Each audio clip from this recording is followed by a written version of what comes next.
It being 7 o'clock, we'll call the meeting to order. This is the regular meeting of Council of the Municipality of Swan Valley West, held in Council Chambers at 216 Main Street West, Swan River, Manitoba, this 23rd day of April 2024 at 7 p.m.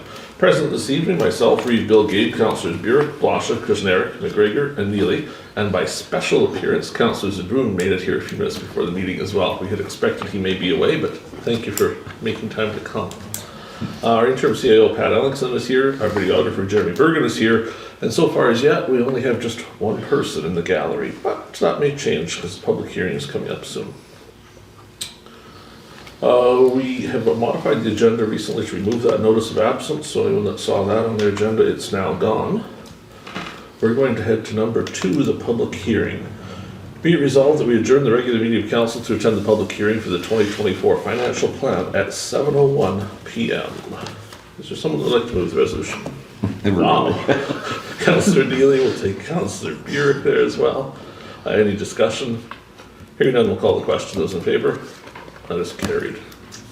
There's not a separate agenda for the hearing, is there? No. Okay. So welcome to the public hearing for the budget. We certainly don't have a lot of people here tonight, but we're going to run through the presentation anyway because I know a lot of people will be watching at home on video and they'll want to see what we're up to. So we'll just run through it like we would if we did have a full house. This is our second public hearing for the budget. So we had one week ago tonight in Benito. At that time, council talked about a couple changes we had intended to make to the budget. So those changes are certainly in it now. So we'll talk about those a little bit. And then yet tonight, we're going to be giving first reading to the taxation bylaw to get things started on actually having the budget in place. What we had done in the years past was we would give first and second reading previous to the actual hearing, and then we would have third reading immediately after the hearing. The trouble with that was if suggestions came from the audience that made a lot of sense, there wasn't a lot of time to update the budget. So this time around we decided we'd do it the other way. We'd only do first reading tonight and then make any changes that were suggested and finish that up at our next meeting. That still allows us to be within the time of the proper filing of the budget with the province, which will be the first time in a few years we've actually had it in on time. So we're kind of proud of ourselves for that. So the gallery has a paper out, and council's had this before, budget highlights. So we'll run through those. Things that are different in the budget this year. We had talked last year extensively about the Sarah Lake Road project and the amount of money it was going to cost to complete the project that was started and left there. That project is mostly completed. Last year we spent a little more than $250,000 completing that. The vast majority of the work is done. What isn't done is there is still the original culvert to install across the road. So I was up there this spring and took a look at it. It was melty, it wasn't bad, but there's still a few dollars in the budget this year for putting the new culvert in. And that was the culvert that started all of this mess in the beginning. So that's still to be finished. We had promised last year that the money we were spending on that we would reallocate this year towards gravel supply, crushing and hauling to try and do some improvement on the roads. So that has happened. This year we have budgeted $825,000 for these three things combined. So supply is purchasing the gravel from some pits. We buy a lot of pit run. We also pay for crushing of the gravel, and then obviously we pay to haul it around and put it on the roads. Last year we did get ahead on gravel crushing. Our stockpile is quite a lot larger going into the spring than it was before. In fact, we've already crushed 10,000 yards this spring already in a pit to the north for the benefits of Ward 4, 5, and 6 to get a little better gravel up there. So that crushing is part of this 825, but that does represent a substantial increase from last year. So our goal is to have more gravel available and have more of it on the roads. We've also changed how we're doing the gravel hauling contract this year, so we've split it into two pieces. So we have two different contractors, each of which has indicated they'll bring 4 trucks to bear on the problem. That should see us applying the gravel at least twice as quickly, if not sooner. Last year we got a little behind with the single contractor, didn't finish as quickly as we'd hoped. So the goal this year is to finish that up a lot quicker and hopefully start applying that gravel shortly. Council also made some changes to the gravel hauling insofar as the reporting from contractors. So I can tell the council tonight the GPSs have arrived for the gravel trucks. They're being installed now. So we will be tracking every load of gravel for where it goes and ensuring that all the billing matches where the gravel is actually going to. Council this year has allocated funds for the RCMP GIS Crime Reduction Initiative. That's in conjunction with the town of Swan River and the Municipality of Manitoba's Bozeman. There's also a good chance that the rural municipality of Mountain will be joining the three of us in that program. Whether they do or not, though, I can share that the funds are allocated for this year. We allocated a little less than the full amount because it's partway through the year before the program will start. But I'm also able to share that my understanding is the program has been ordered and is on its way to being set up. We don't yet have a firm date of when those officers will be available, but they are currently in the process of assigning the officers and getting the program operational here. It remains our hope that they will be here before the summer, so they're here for the summer season. Of note, our insurance rates are up this year. We've seen a $35,000 increase to the insurance that council pays. Now, not all of that goes directly to council, because we certainly offer reinsurance to a lot of community groups. So as an example, the Thunder Hill Ski Club and also the Swan Valley Historical Museum purchase their insurance through us. So some of that increase relates to their properties and their policies, and they then have to pay those rates themselves. So it's up some, but we won't see the full impact of it. Council felt very strongly this year that we needed to do some capital work on roads, so we have scheduled surfacing improvements. We've allocated $50,000 of additional spending to do surfacing work. That will begin on Road 216, which is one of the haul roads in the more northern area that is used quite a lot, and that road has fallen into not as good a shape as we would hope in the last couple of years. So there's some work to be done there. That work will happen there. It will also happen on the piece of road that runs from Airport Road to Highway 10, just to the east of the town of Swan River. It's a little rough, so there's some capital work scheduled there. Depending on the season and how it goes, we will then look at doing some other roads as long as the money lasts. But certainly that money goes in conjunction with some of that gravel supply budget. So the $50,000 is kind of for the over and above costs. So our hope is to do more than just a few miles of road, but we're not making promises we can't keep. Certainly those are the most pressing roads, and that'll be where we start this year. We've allocated $50,000 for pavement crack sealing. That's in a variety of areas. What we would refer to as the Pot and Drive Golf Course area, but also work to be done on the Airport Road. There's some substantial cracking there. Both of those need the repairs for sealing. The sealing helps keep the water from getting under the pavement surface. So as we can keep the water out when the freeze-thaw cycle comes, the pavement doesn't further deteriorate. There may be some crack sealing in the Benito area as well, but we're going to spread that around, so it certainly won't be all in any one area. We're going to prioritize the areas by where it's worst, and we'll see how far we get on that. We don't have any thought that $50,000 will do all of the crack sealing, but it will give us a fairly good program this year, and there'll be more to do in a future year. We wanted to highlight some of the grants that are received by Swan Valley West this year. We're expecting to receive a little more than $357,500 from the Manitoba government for our general operating grant. They've indicated that will go up by 2%, but we haven't officially seen that yet. So there's a good chance there'll be about another $7,000 in that line when they do allocate the money. But for now, we use the number that we know for sure it'll be, just so there's no surprises later on. There has been some question in the community as of late of how exactly grant funding from the province works and how our taxes work. So I did want to spend just a moment on that tonight for everybody to have some idea of what happens. When Swan Valley West creates a budget, that's a budget of tax money we must find someplace. So we can find it through a grant like that Manitoba grant we just spoke of, but the majority of our money is found by actually raising taxes on properties. We send out a bill each year, we tell you what your property is worth according to the government, we apply a rate to it, and that creates a balance owing for you. That money comes to Swan Valley West, and it does not leave Swan Valley West. There's been some concern that that money is all forwarded to the province of Manitoba for their use. That isn't the case. When we implement taxes, we implement those taxes locally, and the money comes to us. There are a couple exceptions to that. On the same tax bill, people are also told about their school taxes. There's a local portion and there's a provincial levy.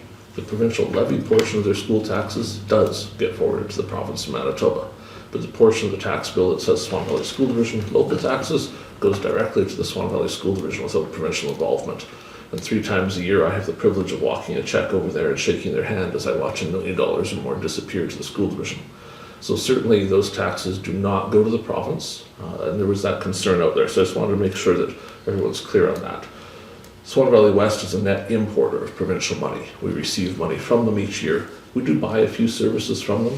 From the province, we buy the printing of the tax bills. We buy the assessment services to determine how much each property is worth.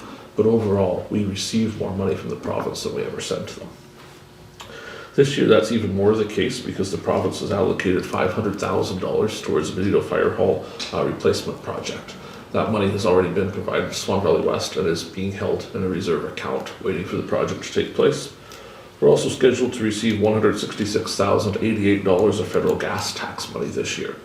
There certainly has been renamed. We still call it gas tax here, but the federal government calls it the Canada Improvement Fund now. What it is money that comes from the gas tax paid at the pumps. We wanted to note there are some changes to shared services with the town of Swan River. The current budget sees substantial changes to pool and rink funding for the town of Swan River. Our council is currently in negotiations with the town council, and while we can't release a lot of details about those negotiations, we can say they're ongoing, and certainly our council sees the value of shared services with the town and working together with our neighbours. However, the budgeting process needed to be completed, and we were unable to properly determine exactly what those fees would be. So for some services, such as the landfill and the handy van, we were able to make that very close to the approximates, whereas the other ones, we've had to have a little bit of a freer mood in how we determine what the town will be receiving this year. We're looking forward to those negotiations wrapping up. However, with the budget having been completed at this point, should the allocations not be enough, the town will not be able to receive additional funding over top of what is placed in our budget. There's some capital equipment planned for 2024. The Benito office has shingles, which have become aged and will begin to leak shortly, so we intend to replace those shingles. We've allocated about $20,000 for that. We're the proud owner of a 210 track hoe. What we're not a proud owner of yet is a trailer to haul that track hoe on. So council has faced a problem the last few years where every time the track hoe moves, we pay out up to $1,000 to a private company to move the hoe for us. Certainly in some weeks we could use that hoe in 5 or 6 locations, so that fee can run up very quickly. We have limited our use of that equipment over the past several years to prevent from spending a lot of money. The capital budget this year provides for a trailer of our own to haul that hoe so we can make unlimited moves. We already own the semi to pull it with, so it's simply a matter of finding the trailer now. It will make a lot of sense to us. Additionally, in trailer land, we're looking at a 5th wheel trailer for hauling the new skid steer around. We do have a different solution for it now, but it doesn't work very well. The 5th wheel trailer will be a lot more versatile for us, probably a little safer for the employees as well, and in general terms, a better deal for moving that skid steer. It too has seen quite a lot of movement. We'll probably see more throughout the summer as it moves from location to location to do work. Our capital equipment list for this year includes a water tank for road building. I mentioned earlier the capital road projects. We're quite serious about that capital road building. So this year, that capital projects will include watering and packing roads. We have packers and tractors already. The one piece we're missing is a tank. So we'll be able to use some of our existing equipment, place the tank in it, haul the water, properly wet the road, and make sure we're packing it into a very good surface. We intend to purchase a sander for winter and summer use. This has 2 purposes. In the winter, it's seen as a cost saving. We currently have to contract out sanding in some areas of the municipality. Our existing sander is very small. It's primarily been used in the Benito area, and it can require 5 or 6 trips back to the sand pile to be able to sand Benito one time. The trouble with that, of course, is if we come out of Benito into Kenville or Durban, or even the golf course area around Swan River, that's a lot of trips back to the sand pile. So we intend to purchase a larger sander that will allow us to do that sanding ourselves. The sander isn't that much money. 2 or 3 years of what we pay on that contracted service will pay off the sander. It also gives us the flexibility to use the sander in the summer for dust control application. So the sander is suitable for applying dry calcium flake or magnesium flake to roads. So there's a couple purposes for that. We obviously do the main dust control application as custom applied. But there's always places that get missed or places that change their mind. But also during road construction, a lot of times using some calcium on road construction sites helps a lot. So this will give us the flexibility to be able to do that. We have indicated that council is looking for a skid steer snow bucket. We have the skid steer, but we're looking for a little better bucket for it for the snow. It's not a huge item, but it is a capital item. It's a budget of about $6,000. We're also considering a mulching attachment for the skid steer. That'll do a little better job. We did purchase one with the skid steer when we got it, and it works, but it isn't necessarily the best for what we're doing. We're finding that it's using the consumables a little too quickly, so there's a different version of attachment that should be a little better. So council's looking at trading in the one we already own and purchasing the other one. That is the highlights of the budget for this year. Certainly on our website, there is a copy of the entire financial plan, which is a very thick document for people to see. There were some changes made, so I'll highlight those. The new version hasn't been posted yet, but should be posted in the coming days. The tax rate went down when we made the changes. So what had happened previously was there was some confusion as to the actual amount of assessment in the community. So once we had the proper assessment numbers from the province, we had tried to limit our tax increase, but with the assessment being wrong, we obviously were a little off on what the mill rate was going to be. So we have made some changes. The council discussed at our meeting a week ago. Those include transferring a little bit more of the capital purchases to reserve funds. So we'll be using reserve instead of using fresh taxation money for a few of those. That impacts a little less than $75,000 of the capital plan. The other big change is that last year we accidentally taxed twice for the Swan Lake Watershed Conservation District. So it was in the main financial plan, but it was also taxed for as a special levy. So people on their tax bills last year saw $5, $10, some people $15 of tax on each bill that said Swan Lake on it. That has been removed. So the mill rate associated with that, which was I believe 0.28, will not be on the taxes this year. So by removing it, it's in the main plan. And overall, we're coming to a mill rate that would have been effectively 14.14. That represents approximately a 2% increase from last year's mill rate of 13.82 and change, if my memory serves. So those changes have been made to this budget for council's consideration tonight. Is there anyone that has questions, comments, or presentations to make? Meredith, we'll look at you first. Are you interested in speaking? No, I think you covered everything. Okay. Thank you. Is there anybody else from council, or Mr. Bergen is here as well if you have some questions? Yeah. Okay, go ahead. Okay. The $120,000 for the RCMP GIS, does that include any expected discounts that you hope to receive? Yes and no. Our full share would be about $183,000 for the year. So 120 is less than that. So we're looking both at the discounting plus starting late. So, you know, the maximum we would ever budget for that is 183. 120 might be a touch high, but we're also wouldn't be that surprised if we see some setup fee or some strangers. There shouldn't be, but just a little bit of an abundance of caution.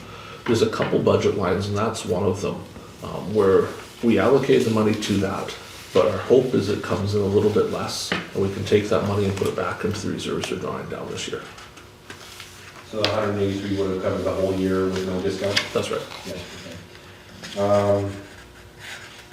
The pavement crack ceiling, $50,000. I mean, past few years, there $0 has been spent on that. Is the RM playing a little bit of catch up here, or is this regular expected maintenance? We would not normally spend that much in a given year. If the maintenance program had been kept up, I think it would be a lot less per year. Having said that, we wouldn't normally crack seal necessarily every single year. We do it every 2 or 3 years. And so you might see us spend $50,000 every 2 or 3 years. But certainly $50,000 this year won't be enough. We'll have to be back at it again next year, doing more to try and catch all of that up. We would love to say it will do it all, but if you've driven Airport Road, you know there's some substantial issues there. So Airport Road probably presents the biggest problem. There's some in the golf course area as well. There's a couple places there that are really bad, but Airport Road, we're at risk of losing the surface right now. So we're going to do SS1 crack sealing as a start for that. If we happen to have a contractor come through the area who can do chip sealing, we may also give some consideration to that for the portions that are, depending on your term, either alligatoring or honeycombing, depending on which part of the construction industry you come from. It again uses SS1. It just is spray applied a little better than we could do. So if someone happens through town that has the equipment for that, we may spray those areas and cover them with chips just to build up a little bit of coating there and try and save the surface. It's a lot cheaper than replacing the surface.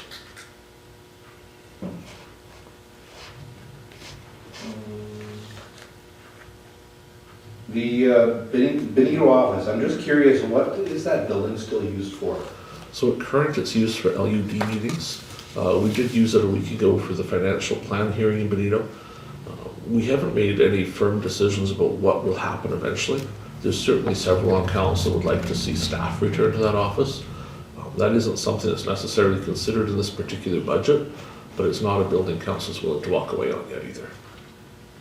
just to kind of collect water bills, or what's the idea there? Certainly water bills would be one of the things. There's a lot of people in Benito with mobility troubles that prefer to deal with someone in person. We're cognizant of that idea that it would be nice for them to do that. We can't afford to put someone there just for water bills. So part of that process for us is what could we do to split the tasks between offices in a way that would work? Because there's no point having someone in Benito that just sits there all day reading a book. But at the same time, there's a lot of stuff goes on in Swan River that could be done remotely, or not necessarily remotely, but from Benito. So if we could find the right combination of things to keep someone there, I don't think we're suggesting 5 days a week, but 3 or 4 days a week, somebody that could work in Benito, and it would make sense. I think we'd go for that, but right now there's no plans for it that are firm. You mentioned that you can't really mention specifics in regards to the negotiations with shared services, but I did notice that the planned spending is like an eighth or a tenth of what was spent last year. Is that more or less accurate to what you expect to pay with the current negotiations? It's a tough question to answer because the town has asked us to keep the negotiations more confidential than perhaps we normally would. We tend to share information a little more freely at this council than they do at theirs.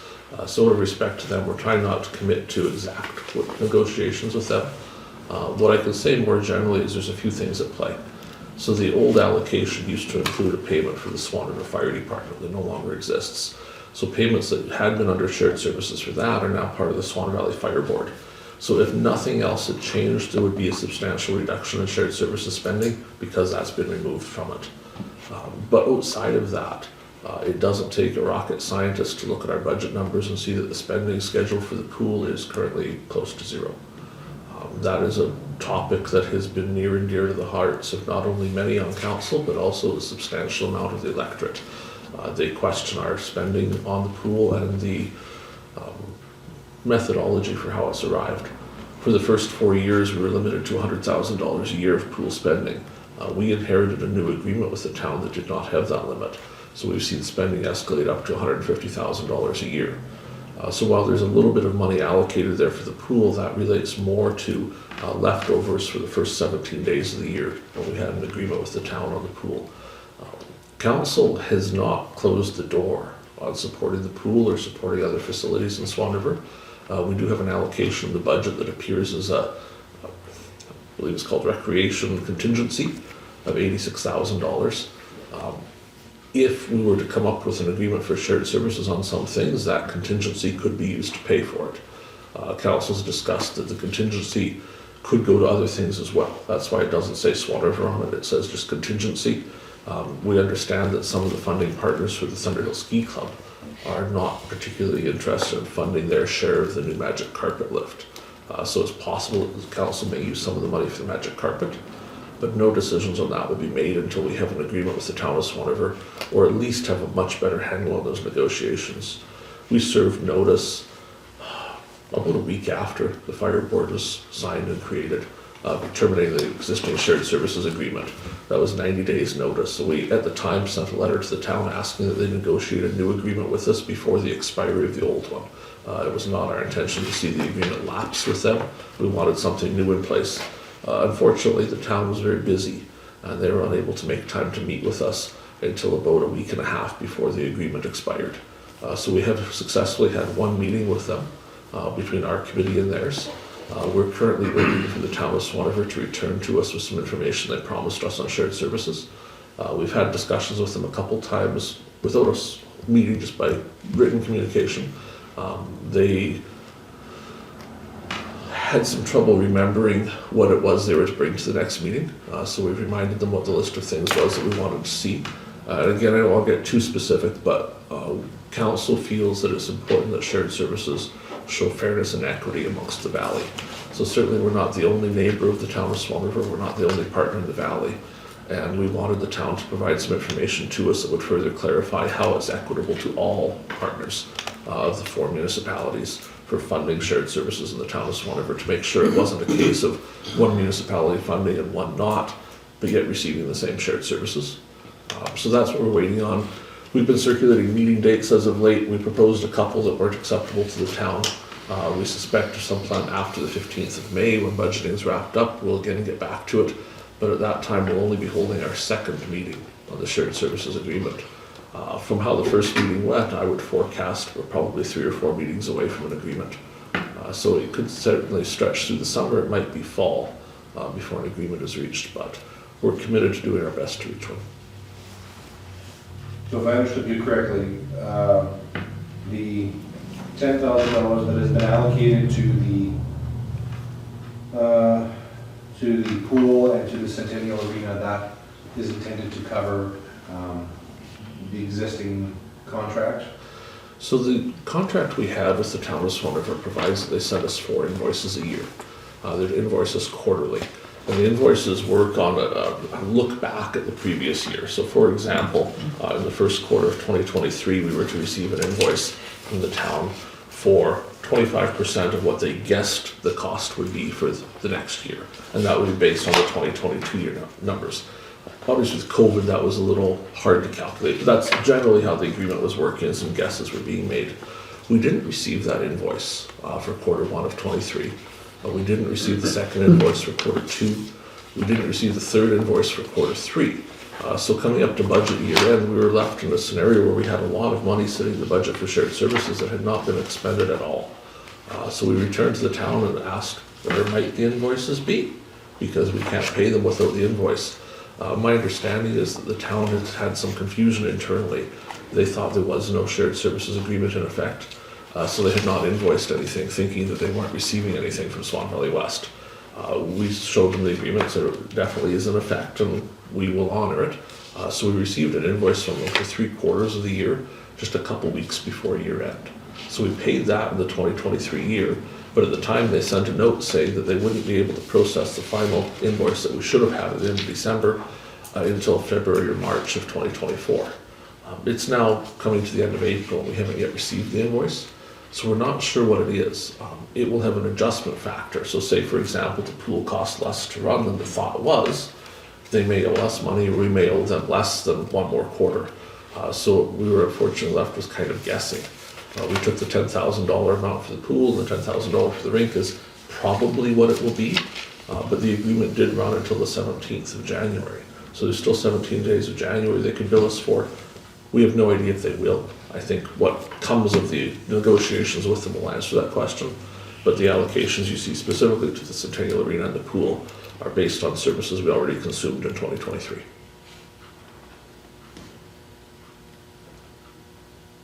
think that's all I have. Oh, well, I was hoping for more. I kind of enjoy when you ask questions. Does anybody else have any comments, questions, things they wish to say tonight? Councillor Zbirun? I would just like to say, like, we gotta fix the shingles. I mean, if the roof leaks, the building's ruined, I mean, we can't just leave it the way it is. Eh? No, absolutely. We don't have, how much, I don't know how to put this, how much are we getting at large to go against our budget? Give me 2 seconds. And plus, exactly what are they paying for at large? So it's on page 1 of 1, which is kind of a joke, because tonight every single page says 1 of 1 on the bottom. But let me find the correct page 1 of 1 that has the answer to that. Actually, how far into it are you? Which page? Oh, there it is. Okay, I found it. Right down there. Those about 2/3 of the way through the book that people are looking for. It's the one with really small numbers that look like this. Those are taxation calculations. So this year,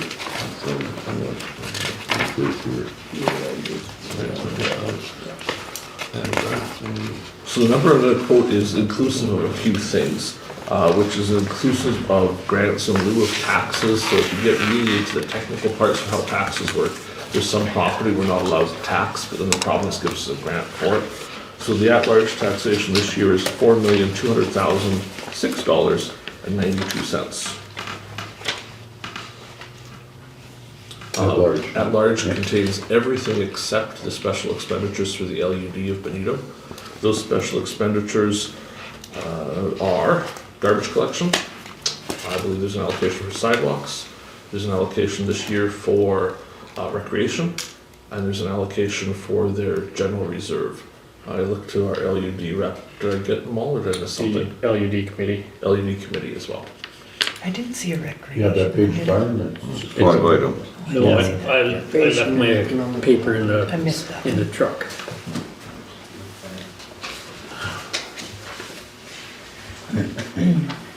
The LUD used to have a service plan, What LUD, page you're thinking of there? yes.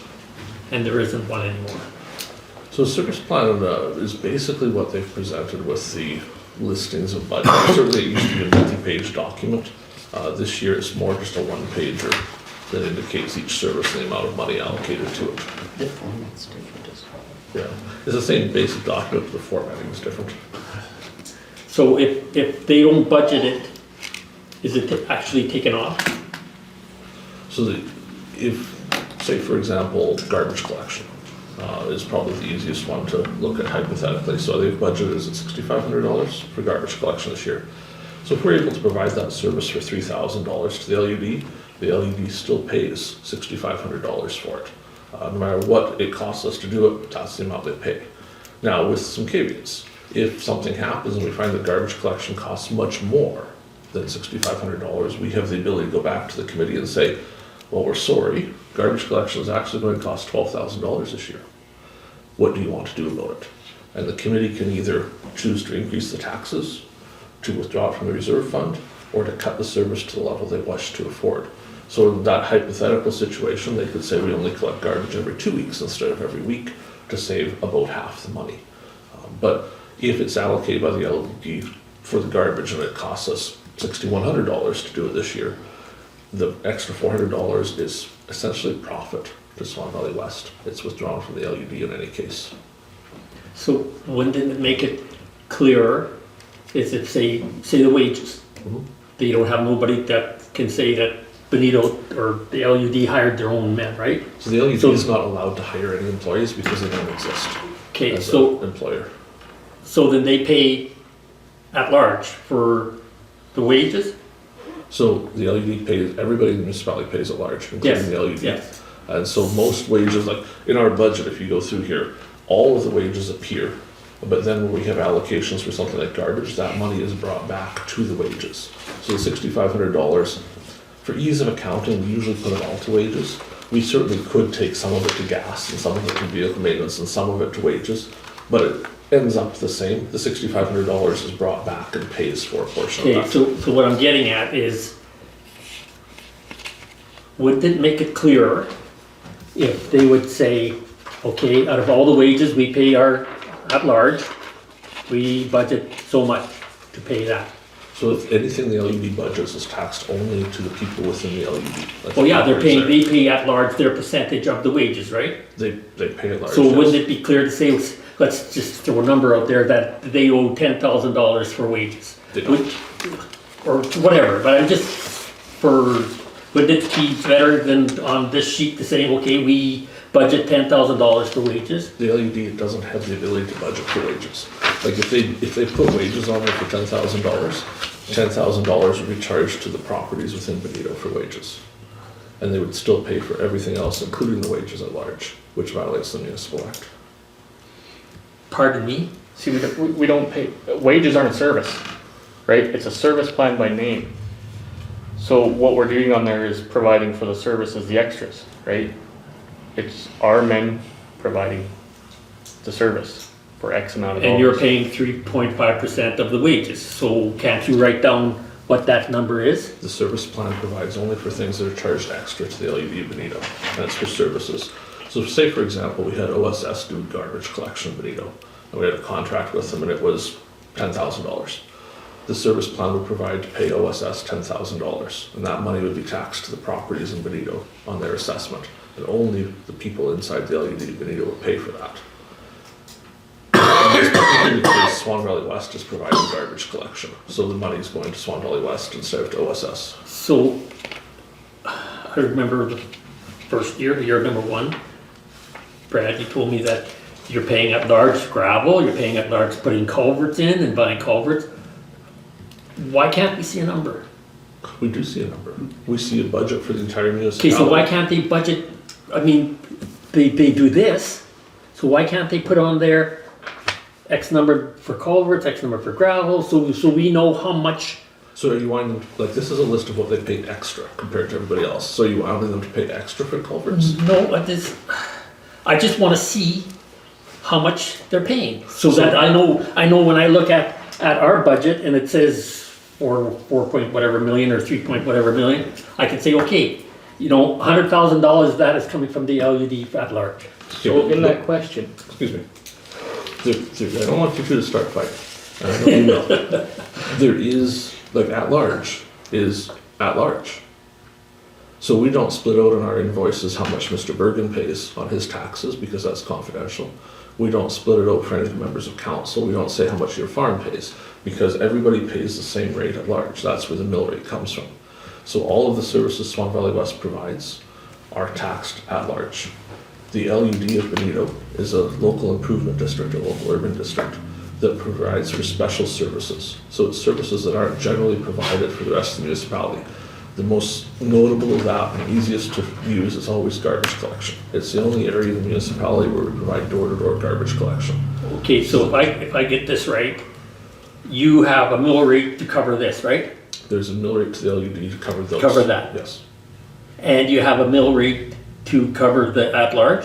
There's an at-large mill rate that everybody pays the same. Benito people pay that as well as us. Yeah. Plus the extra stuff there, they pay extra for that. Okay, Nobody gets away with paying at large. Everybody pays that. Councillor Neely.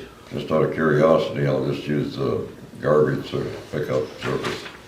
Are we tracking that to see what it actually costs?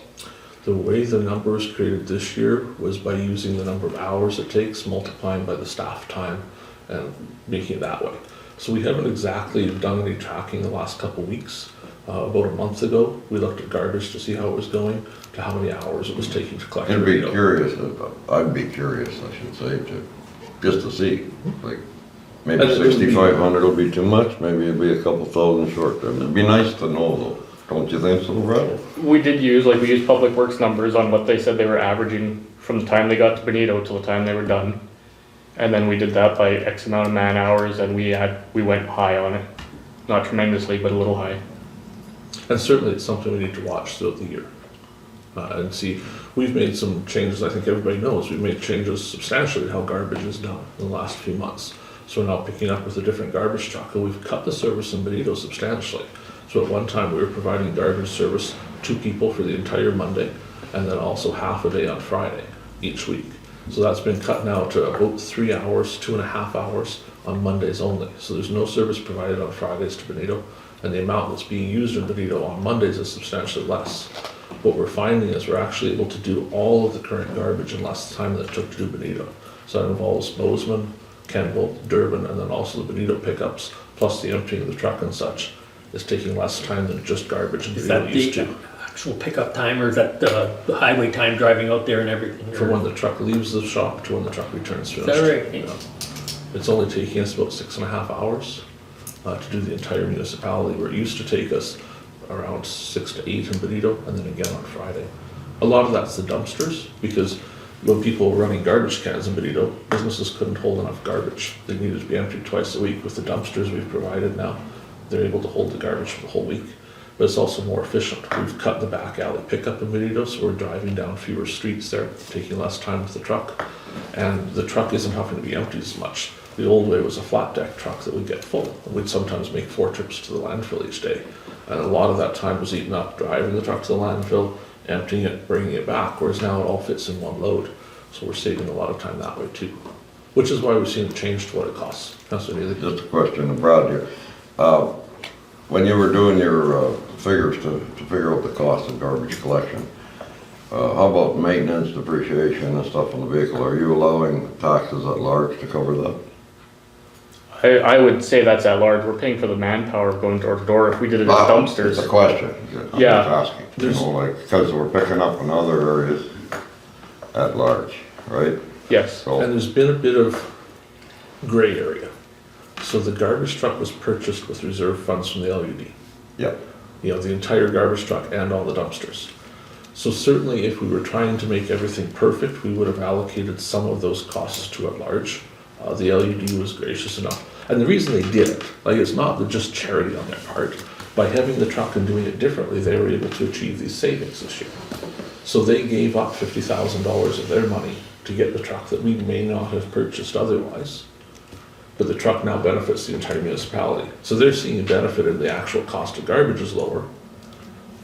But we got some of the truck for free. So there has been some gray area of how those costs are allocated. My question was just, you didn't use that calculation in your $6,500 final figure, right? You didn't use No, nothing no, like there's that no in there. depreciation.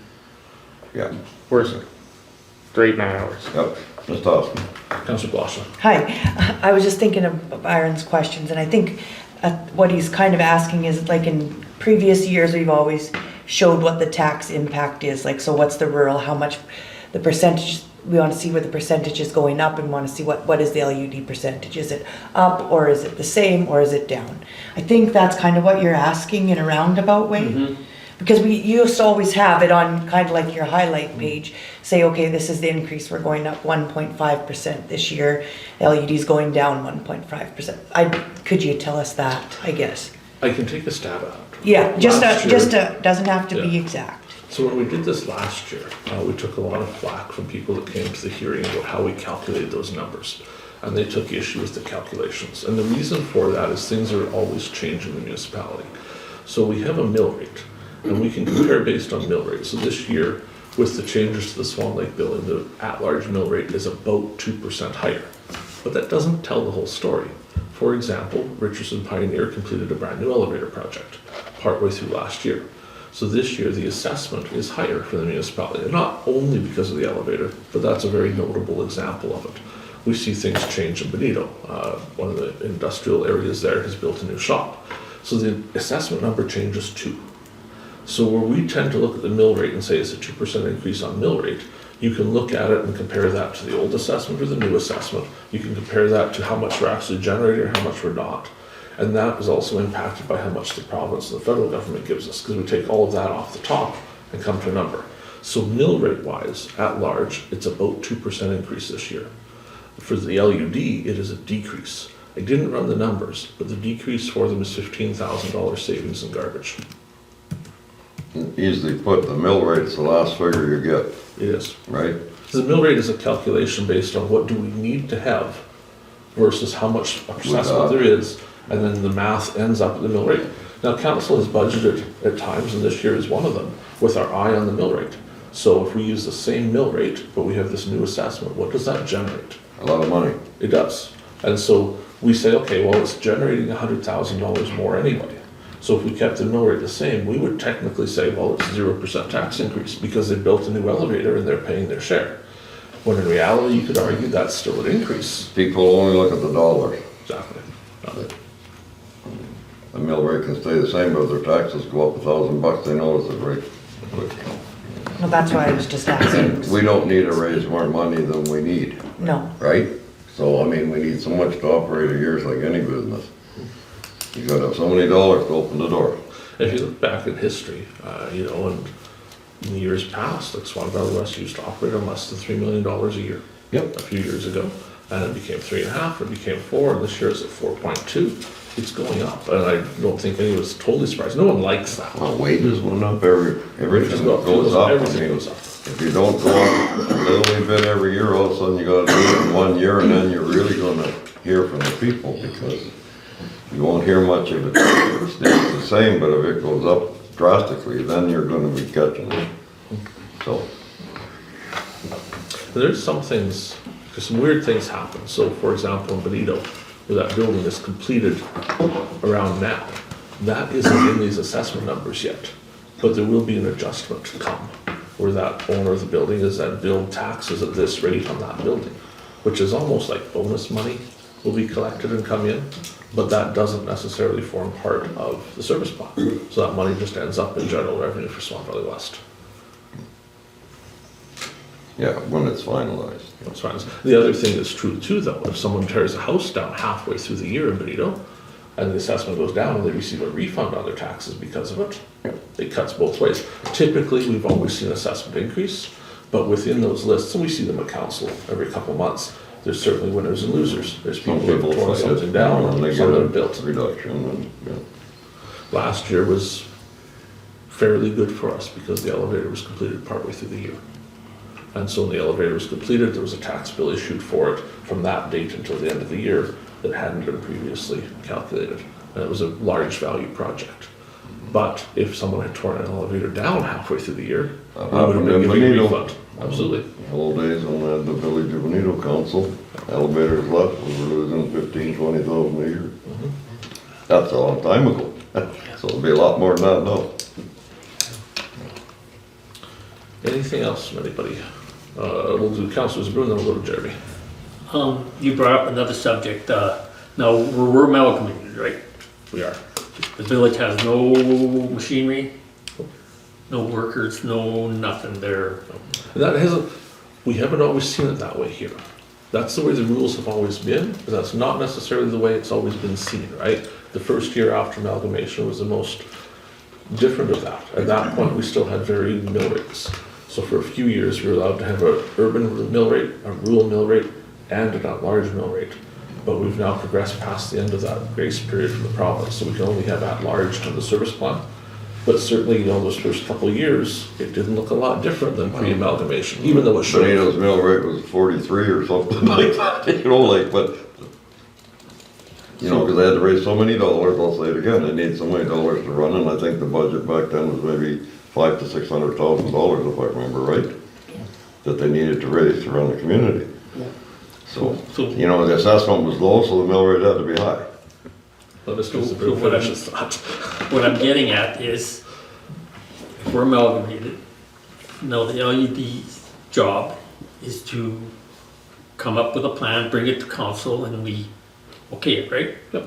We have to both be in agreement on it. Neither one of us can oppose it on the other. So if we are paying everything at large, so why aren't we getting any of the gravy? How come they get to decide how they spend their reserves? Shouldn't that come to council to decide? I mean, So we're all amalgamated, so, we're getting all the, So a couple issues. When amalgamation was done through act of the government, they spoke specifically into the reserves. So they said in a community where there were separate reserves, such as Benito becoming part of Swan Valley West, those reserves must be saved for the LUD committee if one existed. If no LUD committee existed, those reserves were to be spent on that area in general terms, but it was a lot more loosey-goosey. So if you look to Bozeman as an example, where they don't have an LUD, whatever Bozeman's reserves were, basically were just amalgamated into the Minnetonka-Bozeman municipality and disappeared. In Benito, when there was an LUD, those reserves were required to be kept separate. So you could speak to the LUD and why they are contributing to reserves right now. That's their decision. If they want to save up reserves, it's also their decision if they want to spend those reserves. So for those specific reserves, they can contribute still if they want to, they're not required to. And as those reserves went empty, they would disappear. So they have a reserve for pavement. So if they need to spend that money on pavement in Benito, it can't be spent on something that isn't pavement. At some point, that money will go to pavement in Benito. And then the reserve will be empty and will cease to exist. But right now, the reserves that are left, there's still 4 or 5 reserves hanging around from the Benito days. To the bigger part of us being amalgamated, the easiest way, I think, to consider an LUD, and you haven't been here yet for a special service thing, many of us haven't been. In the town, many of us have gone through the special service levy. So, for example, if we were to collect garbage from the area around the golf course, as a council, we would say, okay, this is a service that's only being provided to this certain area of the municipality. It's going to cost, much like we figure out for the LED, this many hours, some gas, whatever we figure out. We would make a proposal for that, and we would say to the people affected, and we have to notify each of them. So we would draw a picture on the map of a circle, or a square, or whatever, and say, this area is going to receive garbage collection. And it's going to cost this much money, and we're going to fund it through this method. And the method can be the amount of frontage you have, so the more area on the street. And for garbage, that doesn't make sense, but for some things it does, like putting a paved road in. The bigger your property on the front, the more you should pay. For garbage, it would probably be done by assessment. So we would say, okay, the bigger the house, the more you pay. We could also say it's a flat fee, so each property pays $200 a year, no matter how much property they have, if it's the smallest house or the biggest house. Those are the three options we have. We make that proposal and then we hold a public hearing. At the public hearing, the people affected by it can come in and tell us what they think. And they can be happy or they can be sad. And I'll be very frank, it only matters if they're sad if a lot of them care. If enough of them are upset and file a written objection saying they do not want a service plan, we, depending on the number, either have to go to the municipal board for permission to do it anyway, or we have to abandon the plan and not do it. The only thing the LUD committee does is short circuits the public hearing and the public permission process. So within the LUD area, the people that live there, elected people to their committee that could make the decision on their own. So for anything special we're going to do for the LUD, the committee itself has the right to say on behalf of those people if they have to pay for it or not. That's essentially all an LUD is. So where we provide for garbage for them, the committee has the right to say yes or no on behalf of all residents of the LUD. They have no process to appeal that. They have no process to say yes or no, other than waiting until the election and electing new people. So it shortens the special services thing. It has some different terminology thrown in. We call it a service plan instead of a service fee because of how it's done a little differently. But anything the LUD agrees, they could, for example, as an LUD committee, say that they wish to hold their meetings in Hawaii. And they could budget $100,000 or more to go to Hawaii to hold a meeting. The people of Benito have no right to say no to that because they've elected the LUD to represent them in matters of what the LUD pays for. It doesn't have to come to council and, It has to come here. If we agree, great. But if we don't, we aren't actually allowed to say no and stop them. It then goes to municipal board for a hearing. So if we can't come to the agreement with the LUD, it's taken out of both of our hands and the board of the province decides. For something like that, you would assume they would say no. But if we couldn't come to an agreement on garbage collection, even if we were $500 off, if the LUD dug in and said, we will not pay a different amount, and we said, yes, you will, the entire process goes to a municipal board hearing, which has never happened here, hopefully never will. But the LUD isn't meant to be seen as a community, it's not meant to be seen as a village. It happens to be the village area, which makes it really confusing because it looks like the old Benito because it's the same area. But what it really is the same as if you had a neighborhood where they had a homeowners association. And the homeowners association, by living there, you agreed you had to follow their rules. And if they said you had to paint your house blue, you'd have to paint your house blue because the homeowners association said so. The LUD is essentially a glorified version of that. They make those financial decisions on behalf of the Benito people. If they didn't exist anymore, if tomorrow the LUD was gone, we would then have to treat them like we would treat the golf course area. So if we were to continue garbage pickup in Benito after there's no LUD, we would be holding a public hearing each year, proposing what it would cost to pick up garbage in the area. We'd have to allow each resident of Benito to come in and have a say on that. They could file their objections in writing if they didn't like it. We would have to then either go to hearing or abandon garbage collection. So the LUD basically shortens that process for us. So we have what should be 4 people, but because only 3 are there, there are 3 people that make that decision for those people, entirely for them, with no recourse from the people. I don't know if that helps explain it to anybody or not, but that's kind of, it's not meant to replicate the village. It's meant to make it so that those people vote as 3 votes instead of as 300 votes that we have to worry about individually. I just thought that they came up with the proposal and brought it to us, or the table, or however you want, and we yayed or nayed it type thing, and They did. end the story. Yep, they did, and we approved it. Like we approved it a month or so ago. If we had said no, it would have touched off some discussions on, okay, is there some common ground?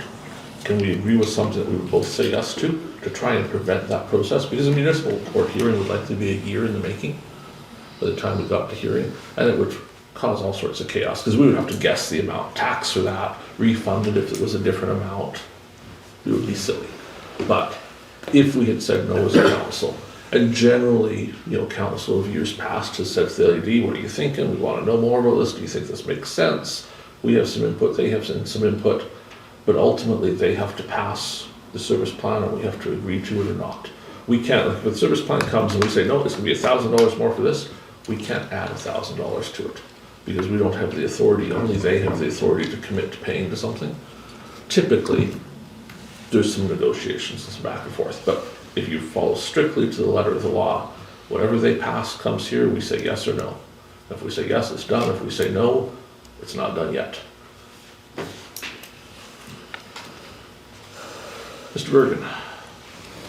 So I guess, following up on that topic, what is the bottom line of the Benito LED service plan? What's the This year it's $50,000. $50,000? Last year it was $65,000. Okay. And then, I see that the total municipal expenditure is up about between 4 and 5%. Can you tell me what the comparison of the mill rate is from last year? So the mill rate is about 2%. And there's a couple calculations at play there. So 2% would have been 14.14, but because of the Swan Lake line being removed, the at-large mill rate is slightly higher, but the Swan Lake won't appear.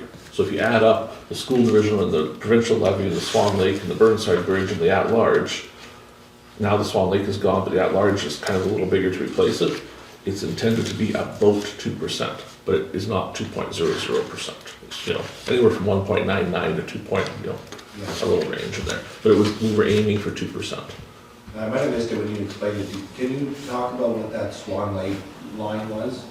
So there's two different ways to tax in Manitoba for watershed conservation districts. And when we inherited council, we're not sure why, but added to the tax rolls had been the charge for the Swan Lake watershed. So it was being taxed as a separate line item, much like the town taxes for policing separately. But we had also included it in the main budget. So essentially we were taxing for it twice, because the at-large mill rate contained that money, plus there was an extra line for it. We didn't know at the time of budgeting the extra line was even on the taxes until the tax bill came and it was there. And it was too late to do anything about it. So the extra money ended up in our reserve fund. Rather than us trying to refund $5 or $10 to each person, we just saved it as reserves. But this year we were removing that line, so there would be no separate line for it. So the at-large rate on paper is a little bit higher, but you have to subtract what was on the other line from it to get back to that approximately 14.14. And then I noticed there was almost $1.3 million surplus last year, and the revenue that you've estimated here is just under $1 million less than last year. Can you tell me about that? So I'm glad you brought that up, because there's a caveat to this document that the previous year numbers are not accurate. It was best effort, but they aren't accurate. We know they aren't accurate. There were some things that slipped into the previous year numbers related to Swan Valley West's fire hall from 2 years ago. So some of those previous year numbers, because of how budgeting does last year, as we changed from staff member to staff member, what the computer said for last year's budget isn't correct. The spending is closer, but it's not correct in here either. We unfortunately don't yet know what surplus we had from last year. We believe it to be in the $200,000 range, but we're not sure yet. We know we didn't lose money, but we don't think we made very much either. And the goal isn't to make money. The goal is to break even. But the surplus will come last year because we received money for infrastructure funding from the province, around $250,000, that hasn't yet been allocated to a project. Council's working to allocate that to the Sarah Lake Road project. So one way or the other, if that money can be allocated to the Sarah Lake Road project, because we did the project after they announced the money, but before they gave it to us. So if they'll allow us to assign the money to that, that will free up the money we spent on the Sarah Lake Road from direct taxation. That money will show up in reserve. We can spend it on something this year as a capital project. If they won't allow it, that money's gone, but that infrastructure money's in reserve. So then we can spend it on a capital project this year. It's 6 of one, half a dozen of the other. The money will be spent on capital projects somehow. We're just not sure how the accounting is going to follow until the province rules on that. But that's the majority of the surplus last year is from that money that was unexpected.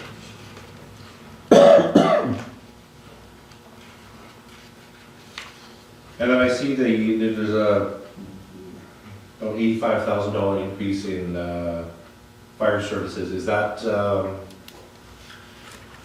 some of those expenses part of switching to the regional fire service? So there's been a few things at play there. Fire services in our budget look both at the Swan Valley Fire Board, but they also look at Benito. So there has been a little bit of an increase for Benito. They didn't prepare their budget before our deadline for budget preparation. So we were forced to do a little bit of guessing on what would be allocated for the Benito department this year. They have prepared the budget in the last few days, and miraculously they're slightly under what we had allocated. So it's only $1,000 or $2,000 difference. There is some increase in the budget for Benito. There is also some increase for the Swan Valley Fire Board. So there's some differences in how it's calculated. Previously, the agreement for fire looked at the number of man hours used in each municipality. So it swung greatly. So say for example, there was a house fire in Swan Valley West, and it was put out immediately upon crews getting there, and they were only there an hour. And there were 20 firefighters there. That was 20 man hours. If there was a similar house fire in Swan River, that was also 20 man hours. If those were the only fires that year, we each paid half of the cost of the Swan River Fire Department. What typically would happen was we would have a grass fire, and 20 firefighters go to a grass fire and be there for 5 hours. So we would have 100 man hours. There would then be a call in the town of Swan River to a house where they might be at for 1 hour. So we would now be paying 5/6 of the cost of the Swan River Fire Department. And each year, if you look back in the history, that swung back and forth. And to the point we would be here the last couple months of the year on pins and needles wondering who was going to have the last couple fires for what would the budget end up being. The new fire board looks at assessment only. So no longer is it split based on how many calls there are or how many man hours are used. It looks now instead of what the value is. And the thinking of that when the board was conceived was that fire protection is kind of like insurance. So when you buy insurance for your house, you're buying insurance based on how much your house costs to replace. Similar for fire protection. We're having firefighters to come and limit that damage. There's a couple schools of thought there. So some people would say, well, there's not as many houses in Swan Valley West as there is in the town, so we should pay less. But we have other things. We have Spruce Products, we have Richardson Pioneer, and we also have a lot of farmland. And you would instantly say, well, farmland doesn't burn. Well, until it's canola at harvest time. And having a fire department come and save your canola field from burning is worth an awful lot of money some days of the year. Other days of the year, it's worth nothing. In the middle of winter, your field can't burn. It's not necessarily perfect to do it by assessment, but that's how it's being split now. What it does provide for council is a very clear and concise year-by-year method of how much it costs. Within the fire board itself, there were some changes. So there was an increase to the salary for the fire chief. It went up about $15,000 or $20,000. That isn't out of line. We surveyed fire chiefs across Manitoba and Saskatchewan, and we found that the fire chief at Swan River Fire was paid the lowest of almost anywhere. Now we're middle of the road. So we held a competitive process for hiring the chief. Mr. Fedorchuk was successful in that, but there were other applicants that were looked at. But the wages were based on the idea they had to come up because the town hadn't increased them for years. They were far, far behind where they should have been. There's a little bit of more technology there too. So the trucks in Swan Valley Fire now are equipped with a tablet system that has fire plans on it. So primarily that's already in use in the town, but it's now being rolled out to the rural area as well. The Swan Valley Fire Board is paying for that feature not only for the Swan Valley Board, but they bought the additional equipment for Benito Fire. So Benito Fire will have access to that too. What it means practically is when they roll up to a building like the credit union or the co-op, before they even get there, the firefighters are able to see the floor plan of the building. They're able to see how to get into it, where the water supplies are in the building, much the same as you'd see in city fire departments. That costs about $10,000, and it keeps costing as time goes on. So there's been some increased spending there, but it's not increased spending for the sake of spending, it's to greatly improve the service. And the goal is hopefully we see other departments come on board with that in the future as well, because what a great scenario to be able to get into a building and know where you're going and do a better job of it. That same system contains the phone numbers for people, all the information as a firefighter you might need to know. The older way was to have a filing cabinet in the fire room. And so before you went to the fire, someone went to the fire cabinet and dug through it for a while to see what they could find. If you go back far enough, they had a key rack in the fire hall, where they had to then find the keys for the building. So they'd find the keys, they'd go and find the paper for it. When they had all of that together and had wasted several minutes on it, they would get in the fire truck and start going. So we've improved that already so that they don't carry keys. The keys are located in the building in a way they can access. The plans are now located electronically. So there has been some increased spending there. There's also been some increased spending on training. One of the notable examples that we've heard at council before is with training for the airport. So Swan Valley Fire is responsible for the airport, and that's a big deal to be responsible for the airport. At current, we haven't yet worked out with the Airport Commission their contribution to the training. They used to contribute to the town of Swan River Fire Department, but they're refusing to contribute to Swan Valley Fire. So those costs are now on taxes for both the town of Swan River and the portion of Swan Valley West that pays for it.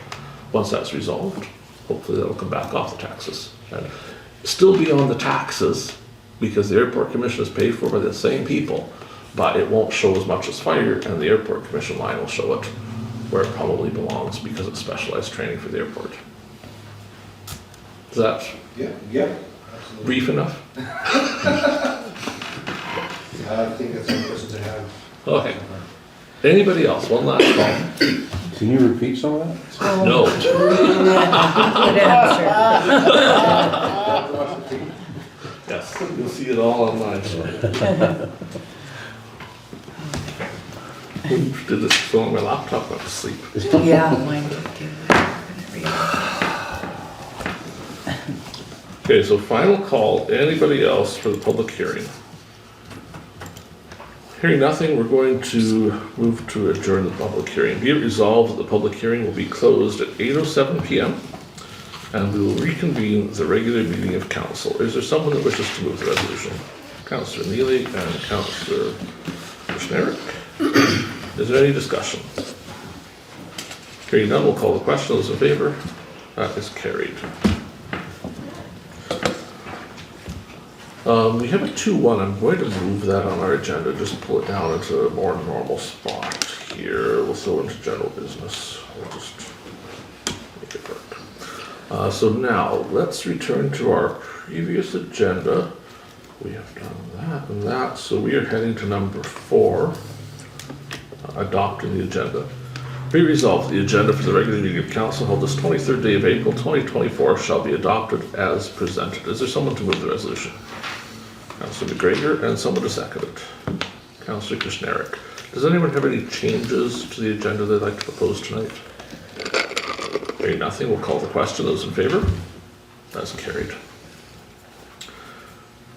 Number 5, adopting minutes. We have 2 batches of minutes tonight. Be it resolved that the minutes of the regular council meeting held on March 26, 2024, and the special meeting of April 2nd, 2024 be adopted as presented. Is there a mover? Councillor Burick, and someone to second the resolution. Councillor Zbirun. The minutes are both attached to the agenda. Has everybody had a chance to look those over already? Does anybody wish additional time for the minutes? Hearing nothing, was there any changes or errors found when you reviewed them? Then we'll call the question. Those in favor? That is carried. Moving to general business. 6.1, tax levy bylaw. Be it resolved that bylaw 0109-24, being a bylaw of the Municipality of Swan Valley West for the purpose of levying taxes for the year 2024 shall be introduced and read a first time this 23rd day of April 2024. Is there a mover? Councillor Blosha, someone to second the resolution. Councillor Burick beat you by just a hair. Yeah. Copy of the bylaw is attached for council's review as required for first reading. The intention tonight is only to do first reading. We'll be back for second and third reading at our next regularly scheduled council meeting, which is the first meeting of May. You'll see the mill rate amounts have been copied over into here from the document that you have in front of you. Otherwise, it's the general bylaw that we use every year with just the numbers updated. Is there any questions or discussion on this tonight? We are still free to make changes to this in second and third reading. However, because it's a taxation levy bylaw, we may not increase the amounts prepared in this bylaw without holding a second hearing. We do have the freedom to decrease these amounts if we wish to, but any increase requires that we go back and hold a new public hearing. So certainly, if we do consider any changes next meeting, There's only one direction to consider them without causing a lot of work to everybody. Last call for any questions, comments, discussion. I know we had an hour on it already, so probably okay. We'll call the question on the resolution. Those in favor? That's carried. 6.2, water and sewer bylaw. You'll recognize this has come back a little sooner than you thought it would. So some explanation here. The Public Utilities Board provided us a spreadsheet to calculate the rates for the video utility for the application we filed. Unfortunately, the spreadsheet they provided has an error in it. It does not correctly round rates. So while some of the rates were correct, some of them were off by 1 cent, some were off by 2 cents, and some of them were off by an entire 14 cents a quarter. So the Public Utilities Board has provided us revised rates that do not contain the rounding error. They've asked that we update the bylaw, which we have done. So you'll notice there's very small changes to the rates in the bylaw of 1 cent all the way up to 14 cents on some of the line items. It doesn't make a huge difference, but we are required to give the bylaw a second reading with those new rates in it so they can continue the approval process. That's what we're proposing tonight. Resolution will be it resolved that bylaw 0108-24, being a bylaw to regulate the rates and services of the Benito Water Utility, be read this 23rd day of April 2024 for a second time. Is there a mover? Councillor Kushniryk, someone to second the resolution.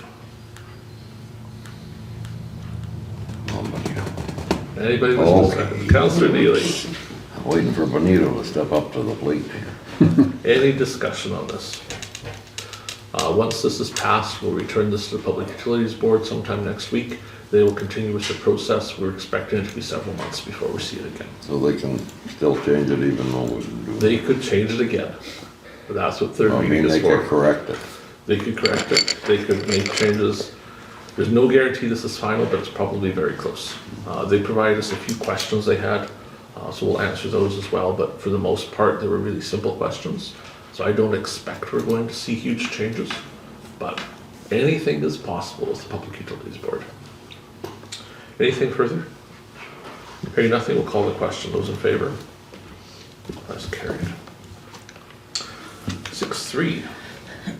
Where is the owner of Southwest 233628 West has made applications to subdivide a 4.55 acre parcel and requires approval from the Municipality of Swan Valley West as per community planning.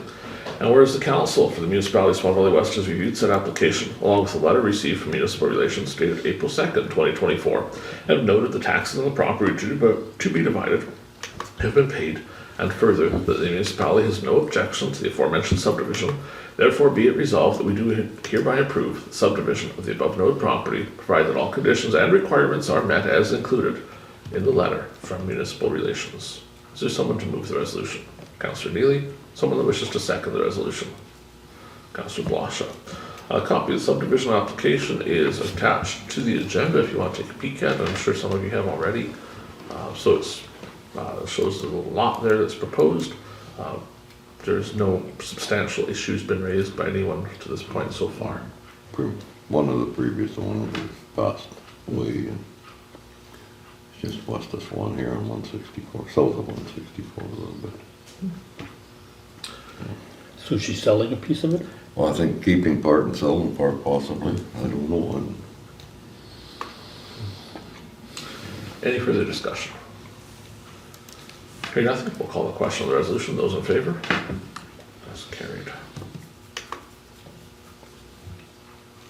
6.4, FCM membership. Be it resolved, the Council of the Municipality of Swan Valley West approve membership of $864.28 to the Federation of Canadian Municipalities for the year 2024. Is there someone that wishes to move the resolution? Councillor Kushniryk. Is there someone to second the resolution? Councillor Zbirun. We've been members of the FCM for several years. This has become a hot button topic around the community in the last year or so of what the Federation of Canadian Municipalities does. So the practical version to us of what they do is they've lobbied on our behalf for an increase to the gas tax funding. They were successful during COVID in having that doubled for 1 year. So we received additional funding that year of $160,000 extra. Certainly it may have happened if we weren't members, but part of being the members is usually seen as a good idea. They do not tell us how to operate our meetings. They do not tell us which bylaws we're allowed to have, but they are there as a resource for us if we want to use them. There's no requirements that we adhere to any propaganda, which is shared by the Federation of Canadian Municipalities. We're still free to make our own sovereign decisions here as elected members. It's a good return on our investment.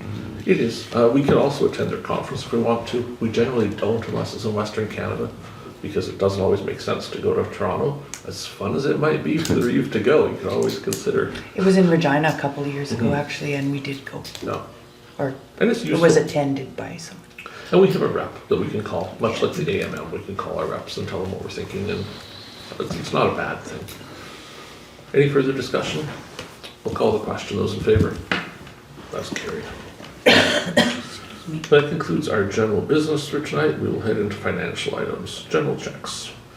Be it resolved that the Council of the Municipality of Swan Valley West hereby approves the following payments. General checks number 19645 to 19676 in the amount of $67,028.03. And debit payments, I guess is what this is trying to say, of $351.53. Yep. Okay, let's just fix that. And direct payments. Okay, so we're gonna change this to read general checks number 19645 to 19676 in the amount of $67,028.03 and direct payments of $351.53. Is there someone to move the resolution? Councillor Neely and Councillor Burick. So to explain the wording change there, we have been moving some items to become direct payments. Specifically, I believe that's Westman Communications so far has been moved over to that. So rather than us trying to race the clock and write a check and mail it and get it there before we pay interest, it's being debited to the account. So we'll start to see now items that are direct debits and they show up without a check number because it was a debit. So right now that's showing as two separate amounts. Council can choose to do, yeah, can choose to see it like that or whatever. Finance will figure it out, but we have to approve them all obviously because it's been taken out of the account. A little hard to come. Yeah. We have the checks and invoices here tonight. I'm sure somebody has questions. I have one. I thought I'd see Oh. Councillor Blosha, but we'll start with Councillor Burick and then we'll go to Neely and then to Blosha. She'd like to got to say, well, I was just gonna ask, 47, is that our semi? That is the semi. Yeah, okay. that was my question. Yeah, That wasn't mine. And who is this limited company? Chad Staples. That's, okay, I sort of figured, I wasn't sure what 47 was, but that's a lot of money for a starter. No, I was just kidding. I do have the full if anyone wants to see the Oh, actual no, invoice. that's fine. That's part of the rebuild? It is the rebuild, so it included injectors for about $4,400. Yeah. There's oil pump, cylinder head for $5,500. Something that costs $5,000 that I don't even know what it is, but it's a piece that's in that engine somewhere. Just on here, it says repair maintenance, number 47, remove and replace starter, 23,000 bucks. I'm going, Yeah. No, I figured it was our semi. I figured it was our semi. I just wasn't sure. Well, now that he's stolen the thunder from everybody else, any other questions on the checks? Yeah, I got a couple, they're not big ones. what, really? I do. I don't, You don't believe me? I can't see that. Yeah. 19660, it's the OSS one. Okay. Can you tell me, is that just for the month of January, February, March, April? This particular check, I Or is see- that, how many months, sorry? So we have pickups here on the 22nd of March, the monthly rental at the end of March, pickups on the 6th of March, monthly rental, 6, 8, everything I see here is March. There's So nothing two that's not pickups in March? March. Yes, So that's two pickups and the rental on each of the separate build-out numbers? And did we? not entirely. Okay. Let me just read the numbers here. 'Cause It looks like the landfill was all on the 22nd. I don't see a 6th for the landfill. The golf club was on the 6th, health center was on the 8th and the 22nd, the school was on the 8th and 22nd, town office was 8th and 22nd. So it looks to me like the landfill missed one. Okay, Okay, did get and the updates. next question is, the golf course wasn't even up and running, why was there a pickup there at all? Because nobody told them not to. So that's something that needs to be looked at, So but is there- also Is there I, actually anything there to pick up? well, probably, there shouldn't Don't be. care. On the, On the same I'm note just here, being that- honest. There's no hiding it. Like, nobody told them not to go, and so they went because they could make some money. Remember I said we should look at that Benito School one if they, Mm-hmm. can you see if that's a two pickup one as well? It was picked up twice, but there's nothing in here to indicate. How was in the much? bin. Yeah, like I honestly believe that this town, and the town there, pickup, from working there, I know it's not full, the town, is that town office? not even I close. called and. How come it's so much? It was I'll full? let them. That's what I was told. And the reason. I find that hard to picked up at believe. the last And the one town was pickup is 2.5 times more than, So the town has 3 bins now. oh, okay. Yeah, like I understand the Okay. town pickup one, but then I question the golf course because it's not in operation till No, next, no. till this Friday. Oh. So, okay. I can speak to the health center. It was very, very full. Well, I believe that does get full. Yes. That's a busy The place. school I'm may not not. questioning that one, I'm just questioning the other ones because I know that they shouldn't be, they're not full. And We then just, probably can't impact the golf course now, but we should impact it for the fall. When they shut down, we should have them not pick that up for a few months, right? Which kind of makes sense. yeah, or like even take the bin away, not pay rental on it. Mm-hmm. I don't know if that's a possibility. Maybe. Is it more or less, but just something to think The charge to take it about. away might not make sense, but we should check. At the very Yeah. least, we could turn the service off. And Yeah. then I had one more. Okay. Yours is 19,675. That's, how many days at conference is that?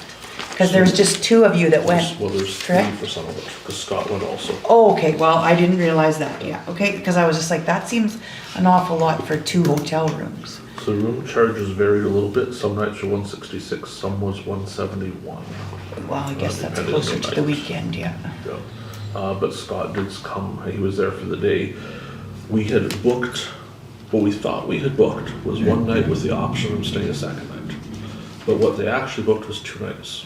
And so by the time we said, well, we don't need the second night, they said, well, you're paying for it anyway. So our options then were to have Scott drive home on overtime and pay for the hotel anyway, or leave him in the hotel room that we couldn't get a refund for. If we hadn't paid for the hotel, we would just have him drive home. But he was there anyway, so we saved the overtime, or some sleep in the room and sent him back. No, in I the just morning. wondered, because I thought, gee, that seems like a lot for 2 rooms, like, I think you guys gotta find a new place to stay at. It was an interesting hotel. Take that for whatever you like. It wouldn't be my first pick, is just what I'm saying. The Reeve did not book the I hotel. have one more question here. Yes? AMM Trading, diesel for Durban was $1,700, and then if you go to Swan Valley Flop, it's $7,000 for Durban. Is that just an overlap in time? Was that AMM? We The keep clock asking, invoices we overlapping? keep asking that same question, because it seems like all the fuel is in Durban. Like, No, Yeah. no, there's still some in Swan here, but it's, There's a huge Yeah, amount of it dirt. just Yeah, gets it can't be. expense to Swan, I mean, sorry, it's To getting Durban? expense to Durban. Or no, is it, yeah, Yeah, that's where it's getting even though- expensive. that is, a lot of that is gas that's picked up at the car lot here in Swan River. But for some reason, on the invoice, they've got Durban, and I called about it, and she was supposed to look into it.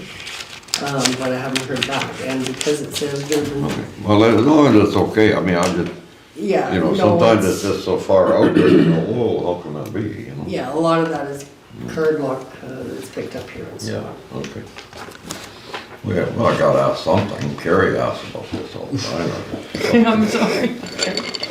Can't help myself. And the other thing that's happening, so it's not entirely that clear cut. So I'm always here to make things more complicated. So say, for example, Paul is grading in Ward 6.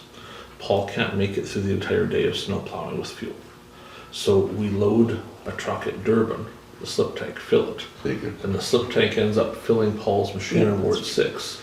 But the fuel is expensed to Durban because it technically went into the Durban tank for a while, but didn't go into a Durban machine.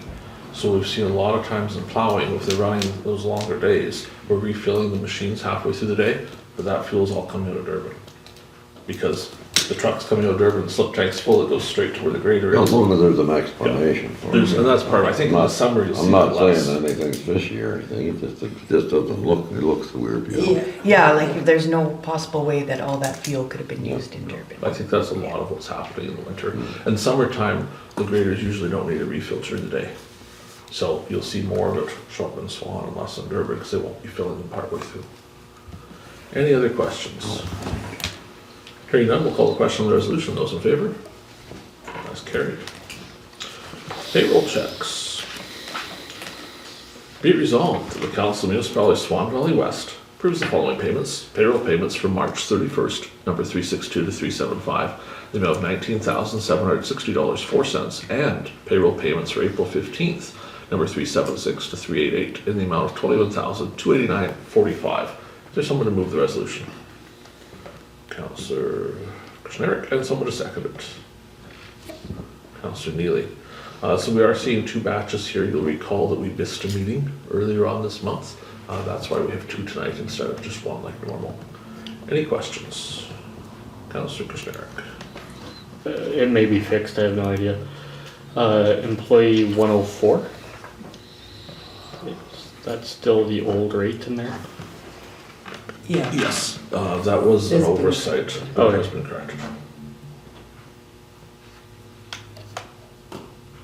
And to be clear, the way I prescribed for them to correct it was to not reissue the payroll run, but figure out how much it was and pay overtime on the next run. That would equate to that difference, which I think was 2 point-some hours. But he's got the money he should have had, but that's not going to be redone. So we're gonna have to redo it all. Any other questions? Hearing nothing, we'll call the question on the resolution. Those in favor? That's carried. 7.3, Councillor's favorite. Be resolved that the Council of the Municipality of Swan Valley West hereby approves the following payments. Indemnities for March 2024, number 389 to 397, amount of $11,605.28. Is there someone to move the resolution? Councillor Zbirun, seconded by Councillor Neely. Your arm's gonna get sore, Councillor Neely. A copy of the indemnities are attached. Is there any discussion on those? Hearing nothing, we'll call the question. Those in favor? That is carried. It's 8:30. Are we okay to keep going? Do you folks need a break after? Usually by 8:30 we're done the main agenda. If we take a little break, we can, or we just power through? I don't smoke anymore, but I'm all right for a while. Okay, well, let's keep going. We can, this When it stuff, gets too we'll go much- quick through this Yeah. stuff here anyway. Okay, very good. We'll go to 8.1, the Animal Control Officer Report. Be it resolved, the Animal Control Officer Report for March 2024 be accepted as presented. It is the remover. Councillor Kushniryk, someone to second the resolution. Councillor Blosha. Copy of the Animal Control Officer Report is attached for everyone to take a peek at. It's available on the public agenda as well on the website. Any questions? Comments? Discussion? Short read, Yes. Easy one. Those in favor? good thing, it's a good That is thing. carried. 8.2, Kennel Community Hall, a copy of the letters attached privately for council. This is a letter from a claims management agency. They're pointing out that the claim must be complete by September 21st, 2024, or we lose coverage on the building. That work is ongoing. We haven't had a very direct hand in it. So discuss for a moment, if you would. Would you like to see us take a more direct hand in that? Because I feel this is kind of lagging a little bit. the board isn't doing nothing there, or there's no more They're board? working away at it, but they've been at this for well over a year. How much time do we have? We have until September. December 21st this year. The work has to be done by then. The work has to be done. Yes, like that's the end of the claim. Either by that date, we have to sue the insurance company for what we think the damages are going to be, or walk away from it, or have it done. Which is why I'm starting to get nervous. What does the So- board say? Do they want us to? I asked them for updates, and what I get back is we're working on it. But so the insurance is gonna pay to fix certain things, correct? Right, so the last update I had from many months ago was that they were looking to get some quotes on those various things, because the insurance there is willing to pay for taking the roof off, putting the roof back on, pay for fixing the damage caused, but not pay for the rafters themselves. So if this was to be repaired, somebody has to pay for the rafters, and I guarantee you they don't have the money for that. So it would likely fall to council to pay for those rafters and the installation of the rafters, but not everything else. So like, it's not the installation of the roof on top, it's the rafters, just that portion. We don't know how much that is. They don't either. And that's where this quoting process was going on, to figure out what is this gonna cost? Is this $50,000? Is this $200,000? The other option is the insurance company may be willing to settle for cash and demolition, which is not necessarily something we want to see happen in Kenville. We would rather there be a community hall there. But prior to COVID, hall bookings were less than 10 a year. They were not making any money. They were running the booth at the rodeo to pay for having the hall. They've sold the booth, so that income source isn't there anymore. So if the hall is to continue in Kenville, and we fixed it, even if the fix was completely free, we would then be looking at paying the hydro bills for it, because nobody else would be paying it. It's a problem with a capital P on it. It's a beautiful facility, you know, it's a Centennial Hall, it's a wonderful thing. Sorry, Memorial Hall, misspoke, Memorial Hall. But what do you do when people use it 6 times a year at $40 or $60 each? So you think they've given up on it, or what? They haven't yet, but that's in the cards. Because, you know, from the hall board's view, and like, they held a public meeting over a year ago I was at, and they were panicked then, right? And the basic thought was if insurance wouldn't pay, they were walking away. Insurance is now willing to pay some of it. But I know there will be those questions, and I'm not sure they're coming back to us as quickly as they should to say we're in trouble. Because, you know, I think we should be holding their hand a little more as they make these decisions, because ultimately we're going to end up paying the bill. Or we're going to be responsible for the hall demolition. And if the hall is demolished and there's a cash payment, say there's $100,000 cash payment, it's going to be a prickly topic of what happens to the $100,000. Because we own the building. So the payment should come to us. But realistically, there's a hall board that feels ownership of it. And they've spoken about using the $100,000 to do something else in Kenville. So we would have to come to some agreement at council as to what was to happen.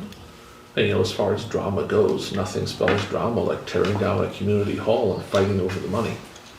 You know, like, you can just see what's to come there. There's gonna be hurt feelings. Barely cover cleanup. Well, there'd be huge hurt feelings everywhere. There's no way out of this without hurt feelings. Because if we pay everything for the bills, people will say, why bring a lot of money into Kenville? Councillor Burick. What if we have the board in here next meeting and just lay it on the line? Where do we go? Like, because this way, if we just leave it, it's just gonna be up in the air again. Yeah. So we'll invite them. Yeah, They're farmers. So if it happens to be good seeding weather, we may have to delay that. Yeah. But we'll tell them we want to see them. yeah. And we'll find a time that we can meet. If it's not at a regular council meeting, we'll at least get a meeting where we can all get together. So- And the thing too is if they don't do something and drag their feet, then Yeah. the decision will be made for us, Yeah, right? Something needs to happen. Because we certainly don't want to come to the October 1st, have received nothing from insurance, and pay to tear down a hall. Yeah. You know, that doesn't make a lot of sense. At least get the 100,000. There has been, the only good news out of all of this I can share is that there has been discussion in the museum, because the hall features a very unique stage. And that stage has inscriptions on it from the time the hall was built until present, of everyone that's been there, performed, or in any way been backstage doing whatever. We won't have to let our imaginations run wild of what they all did back there. There's a lot of stuff.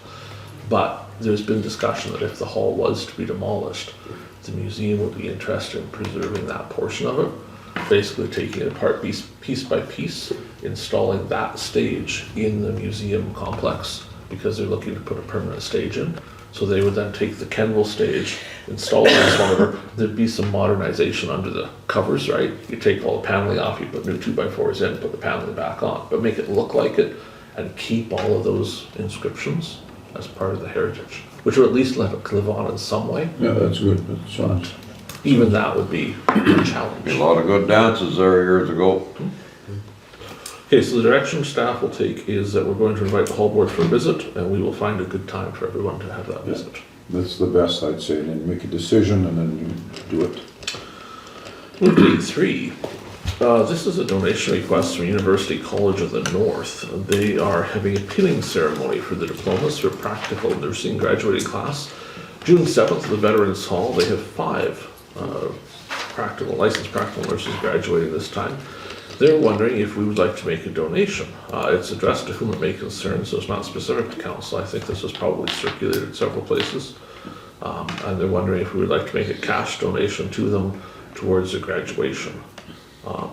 Certainly we could consider that. I wonder though if it would not be more appropriate for medical recruitment. I was to be thinking looking the at this, exact same thing. because we pay into that fund. I was thinking the exact same thing, and that's exactly where it should come from. But it said it needs it by May 15th. I wonder if there was a way we could, I believe there's a meeting. Let me find out. yeah, because I know I don't have another, I just had a health foundation, so. But it's not like just the medical recruitment could pass it and then we'd know. I know there's a medical recruitment meeting. It's not, it was on the 3rd of April, but it was delayed. So it's yet to come, but I don't know which night. But I believe there is one in town. If not, they can circulate it by email. So we're all fine with it. I think we'll just refer it to them. Yeah, well, I believe exactly that's where it should come from, because that's, Yeah. because a couple of these ones actually were healthcare aides. They took the nursing program. We've got 2 more, you know? Yeah. That's the purpose of that. Yeah, for Yeah, sure. that's the purpose of that, exactly. That's where it should come from. Let's move to 8.4, MPI Speed Display Program. A copy of the member advisories attached. You may have received this directly from AMM, indicating Manitoba Public Insurance is willing to lend speed display signs, what we call a speed reader, to municipalities for a term of 5 years.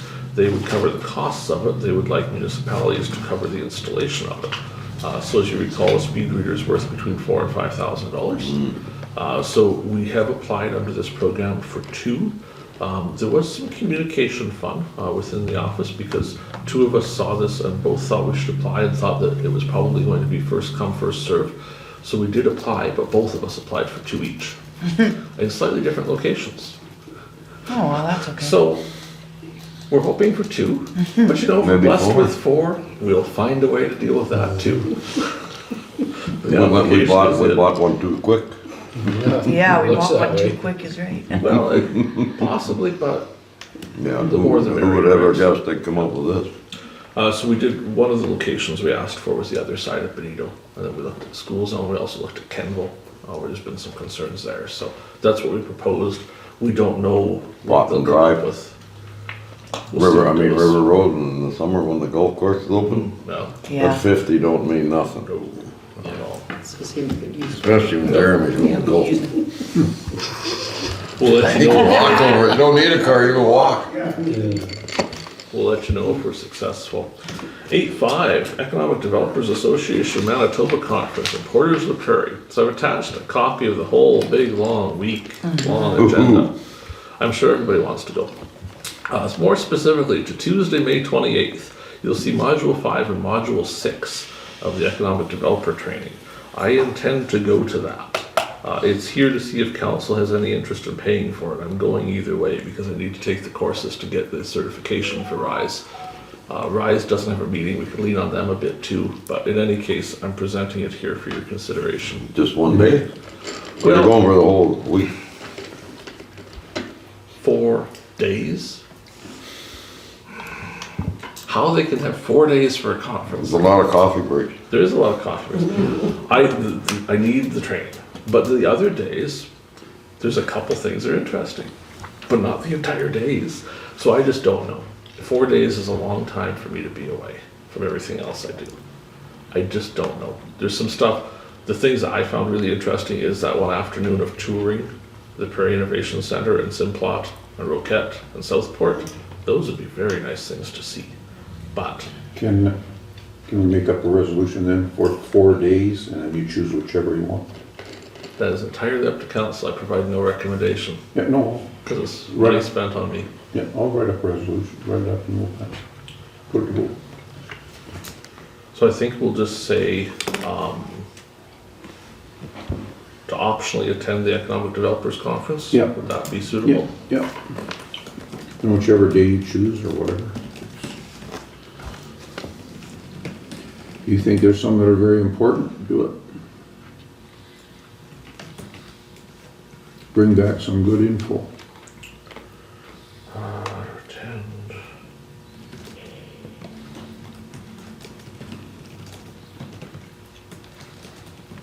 What does that stand for? Economic Development Association of Manitoba?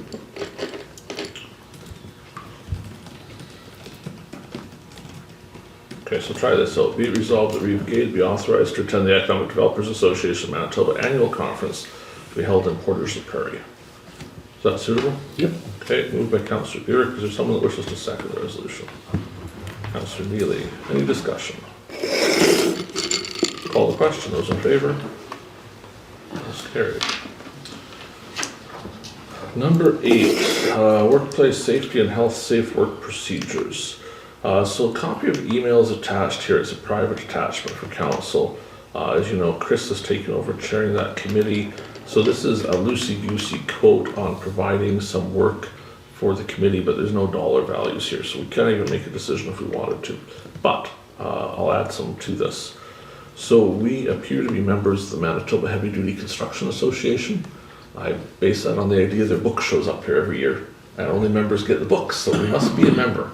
My suspicion is that we're a member through the workplace, or the Workers' Compensation Board, because certain industries such as ours are required to be members through our fees. So I suspect that's how we're getting to be a member. They provide all of this material for free to us. Yeah. So we can simply go on their website and download it and do it without having to pay somebody else to make it. So I didn't check them all, but I checked chainsaw and backhoe and oxyacetylene torch, and those 3 are available. So I spoke to Chris for just a minute and said, hey, have you checked this out? And he wasn't aware of it. So I think we'll send this back to committee, and they will probably withdraw the request to spend money on it. Anything else on that? Let's go to 8.7. Mitigation and Preparedness Program. Now, a while back, the province sent us an agreement. We've signed it. This relates to the 2022 disaster assistance issues that went on here. So there's around $22,000 that are unexpended from that will likely still be expended. Maybe it's, to say the least, confusing, because we're just having troubles with that claim. But what the province has agreed to is forwarding us the money to be placed in a reserve fund because they want it off of their books. They require us to have a specific reserve to hold that money in, separate from everything else. We can then only spend that money with their permission and generally the agreement. So it can be spent on fixing damage. It may also be spent on future mitigation. So if we have something, we should upgrade a little bit to make it better so it can't be damaged again. Practical upshot of all of this is a resolution to establish that reserve fund. So we'll be adding a reserve fund in our bank account. That money will then go directly into it and be kept separate and segregated from everything else. So we have a resolution. Be it resolved that bylaw number 011024, being a bylaw of the Municipality of Swan Valley West to establish a reserve fund for the mitigation and preparedness program, shall be read a first time this 23rd day of April 2024. Is there someone that wishes to move the resolution? Councillor Kushniryk, someone to second the resolution? Councillor Zbirun. Copy of the proposed resolution is attached. It's the boilerplate one we've done for every other reserve fund, so it has all the standard language in it. It also indicates that it requires the permission of emergency measures to spend the money as a special condition of it. Is there any discussion? Hearing none, we'll call the question. Those in favor? That is carried. We'll move to 8.8. You may remember something like this from previously. Be it resolved that bylaw 011024, being a bylaw of the Municipality of Swan Valley West, to establish a reserve fund for the mitigation and preparedness program, shall be read a second time this 23rd day of April 2024. Moved by Councillor Neely. Is there someone to second the resolution? Councillor Zbirun. Any further discussion? Hearing none, we'll call the question. Those in favor? That is carried. This will return to our next meeting for third reading. At that time, we'll have a recorded vote as required by the rules. Number 9, correspondence. We don't see anything. We did have some, but we moved it up into the Kenville Hall piece. No unfinished business pending tonight. We'll go to committee reports and communications. We will start with Councillor Kushniryk.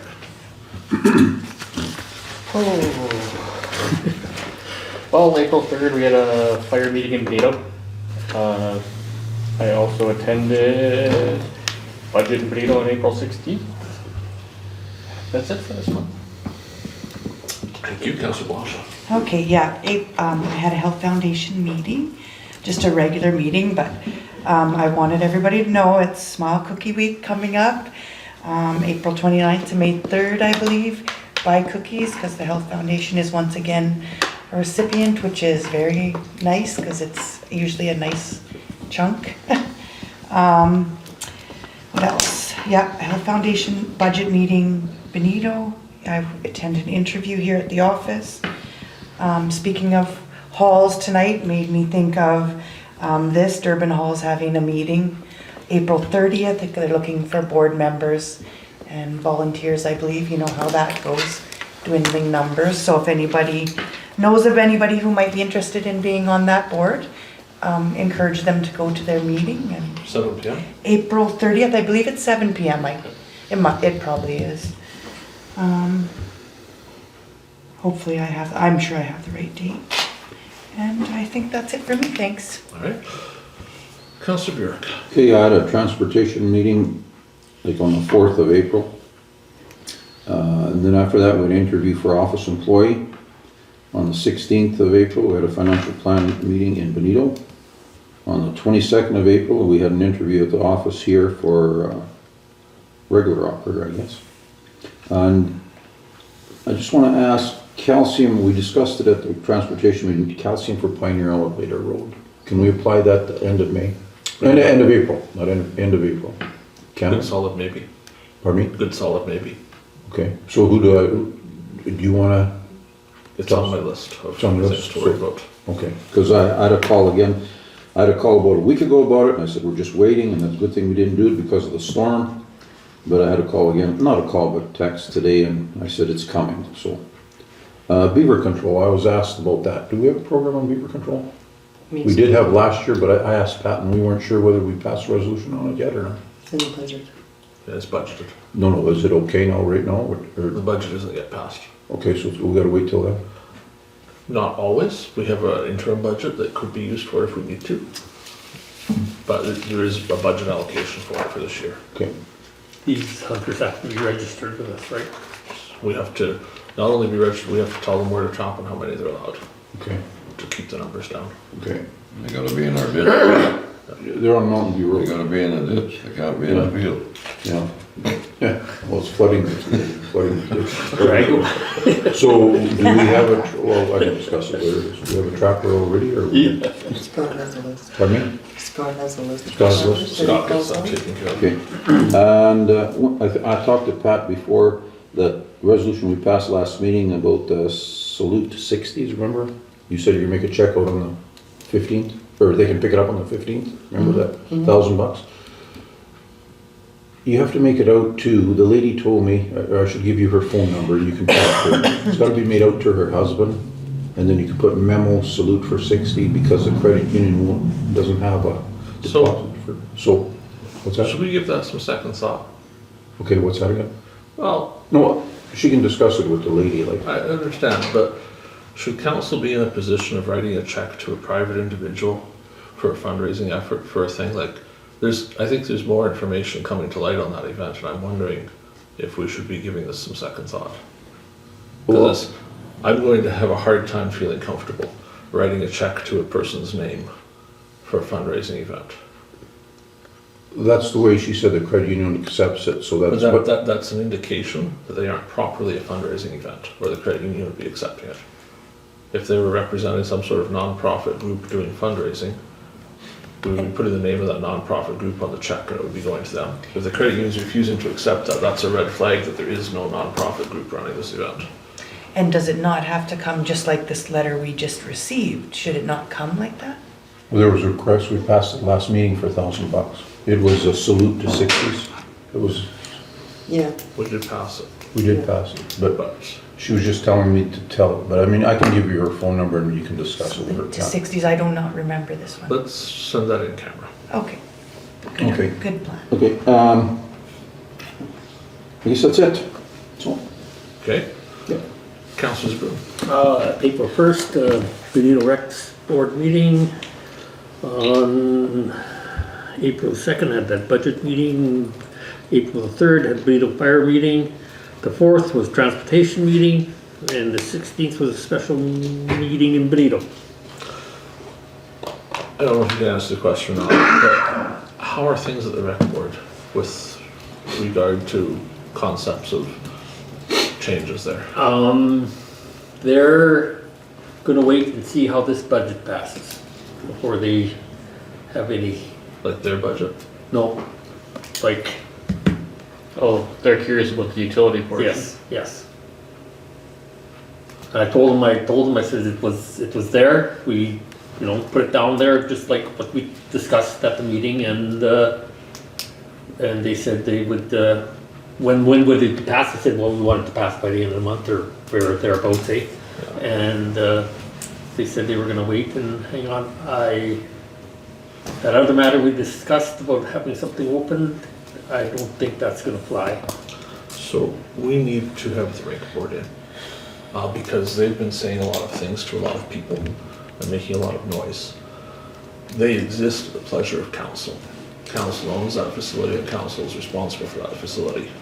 We had an incident a couple days ago where the RCMP needed access to the facility and council was unable to provide that because the rec board hasn't shared keys or alarm codes. So that will have to change shortly. We've attempted to contact the board already, but that hasn't been successful.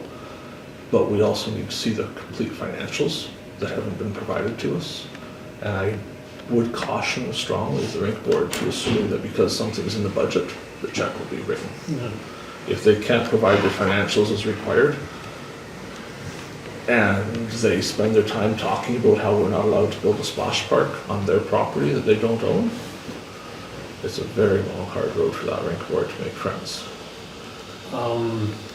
Maybe my fault, I have a financial report that to give at that meeting, but they're supposed to have another meeting at the end of this. So was that their AGM? Well, with their AGM, like their annual general, it's open to everybody, and they usually All have. their meetings are open to, Well, this is different, this is where they This show is- you their. No. They No, I show, want it to they be show the- you no. your financial. Because they've done everything they could to keep me from being at those meetings, so I wouldn't say they're open to the public, because I can't seem to attend one. Because I just know that the one a year, yeah. Are they, That was are they incorporated, or are they just, so, I don't think they're incorporated. they have not provided the information we require, and they need to do that. No word of mince words there. They need to provide the information. We've entrusted them with a multi-million-dollar facility, and they're acting like jerks sometimes, and that needs to stop. So we'll work with that. Pat is looking to speak to the board chair, although I understand there isn't a board chair. I don't think there is, no. So how does it, I shouldn't put you on the spot. How does an organization function without a chair? Who ultimately is responsible for the organization if there's no chair? There has to be a chair. But there's one that's running the meeting, So either- the finance officer. Either they are the chair or they are not the chair. That's their. Like there's, yeah, there's a Yeah, treasurer. treasurer, that sorry. steps in to chair the Sorry. meetings. Yeah, so the other person is not involved anymore at all? No, Oh, 'cause- well, he's involved, but I mean, he stepped down and he doesn't, he's, Okay, because he was always there. when yeah, I was there. he's still there and He was everything, the chair. but, so. after 20 years, I think he's enough's No, enough, eh? I totally understand that. I've taken, to be blunt, I have taken more complaints about that rate board in the last 2 weeks than I have taken about any group, any road, anything to do with this municipality combined. I have not been able to get off the phone with people with their thoughts on that rate board and what they are doing out there right now. It is beyond absurd. It is insane. They must follow some semblance of rules. Having a chairperson is one of them. Providing their financial statements is another one. If they're really, I shouldn't get upset. if they really think the solution to the problem is to sit there and watch to see if our budget passes and they get $24,000 of free money they didn't get last year as some holding council to hostage for something, they're out of line. That's not how it's gonna turn out here. So we will have just some discussions with them. We will ask them probably in writing to tell us who their chairperson is, and we will then ask that chairperson to speak to at least me and probably administration about the outstanding things they must resolve. This cannot go on like that. Anything else for your report? No, good. Councillor Neely. I just had the transportation meeting, Brian, and then the public hearing in Benito last Tuesday. That's about it. There's been no other committee meetings. One thing I gotta mention before I forget, that sign at 45,000 pound maximum, it's not there. I looked in the ditch, and I'm thinking back, it's sometime during the construction of those new buildings on the corner. Oh, it disappeared maybe? Well, I don't know if it got crunched or just what happened to it, but it's not there anymore. Is it problematic for anyone if a new one gets installed there? Everyone's fine, it used to be there, we'll just replace it? Yeah, Okay. and fairly close to the corner. Well, it might interfere with them now, I don't know, with a new building, as long as it's not, We'll it's figure our out where the ditch. line so- is and we'll figure out a spot. Well, that's actually the town ditch for a ways there, but, yeah. Okay, we'll Just just, before I forget to mention it again, I thought. thank you for looking, I appreciate that you want to look for it. Yeah, if nothing else, maybe I better not go here, you know. I don't know how much traffic it'll stop, but, you know, if it stops 2 out of 10, that's a little bit better, you know. For sure. Councillor McGregor. I attended a library meeting last night. There was an issue with the insurance on the Benito, but I would like to take that into camera if we can. There's also an issue with the downspout at the Benito Library. One of us should take a look at. There were some ideas brought up about activities for Swan. Some of them include a National Film Board night, like have a movie that was part of the National Film Board. I thought it was a good idea. There's talk of a craft night. Again, sounds interesting. There's this kind of wish of the library board to have the next this year's annual general meeting open to the public. If that would be okay with that too. Isn't it kind of required to be open to the Well, public? I think last year was a bit, because of everything that was going It's on. always been open to the public. Yeah, but last year it was, they felt it was a bit of a mess. I don't know. We offer our blessing to them having it open to the public. Yeah. What's that? We offer our blessing to them having the Yeah, annual absolutely. general Right, meeting right, open to the right, public. yeah, okay. That would be a great idea. Yeah. And we did finally come to an agreement on a set meeting date, Oh, good. so it will be the fourth Monday of the month. So, Are you gonna alternate libraries like they used to? pardon me? Alternate libraries? They used to go to No, Benito? there wasn't any talk of Oh. that, but They also did that without 2 board members present, so we'll see how long that's. So it was nice because, it was nice when it was like that, because you got to see the shape and the things that Benito Library, have a look around when there was an issue, like you say with the downspout, you're there, go have a look. Absolutely. And it was like, so 1 month the meeting was in Swan, the next month it was in Benito, and half the people on those boards are from both places, so, I don't know, it's just something to bring up. No, I will actually. Nobody had a problem with driving to Benito. It's important to see both facilities. Yeah. Sorry, took your, No, it's a great idea, I like it. And that's pretty much it. There is of course, the 2023 audit. That will either be the 6th or the 13th on a Monday, I believe that is. Set meeting that you say. Huh? Set meeting that you say, but the very next one isn't on it. But.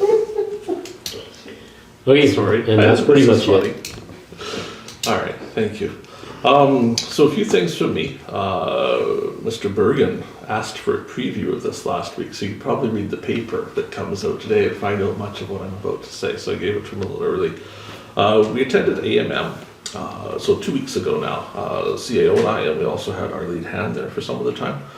So Tuesday we started with the Mayor Reeves and CAO meetings, so we had the morning session this time.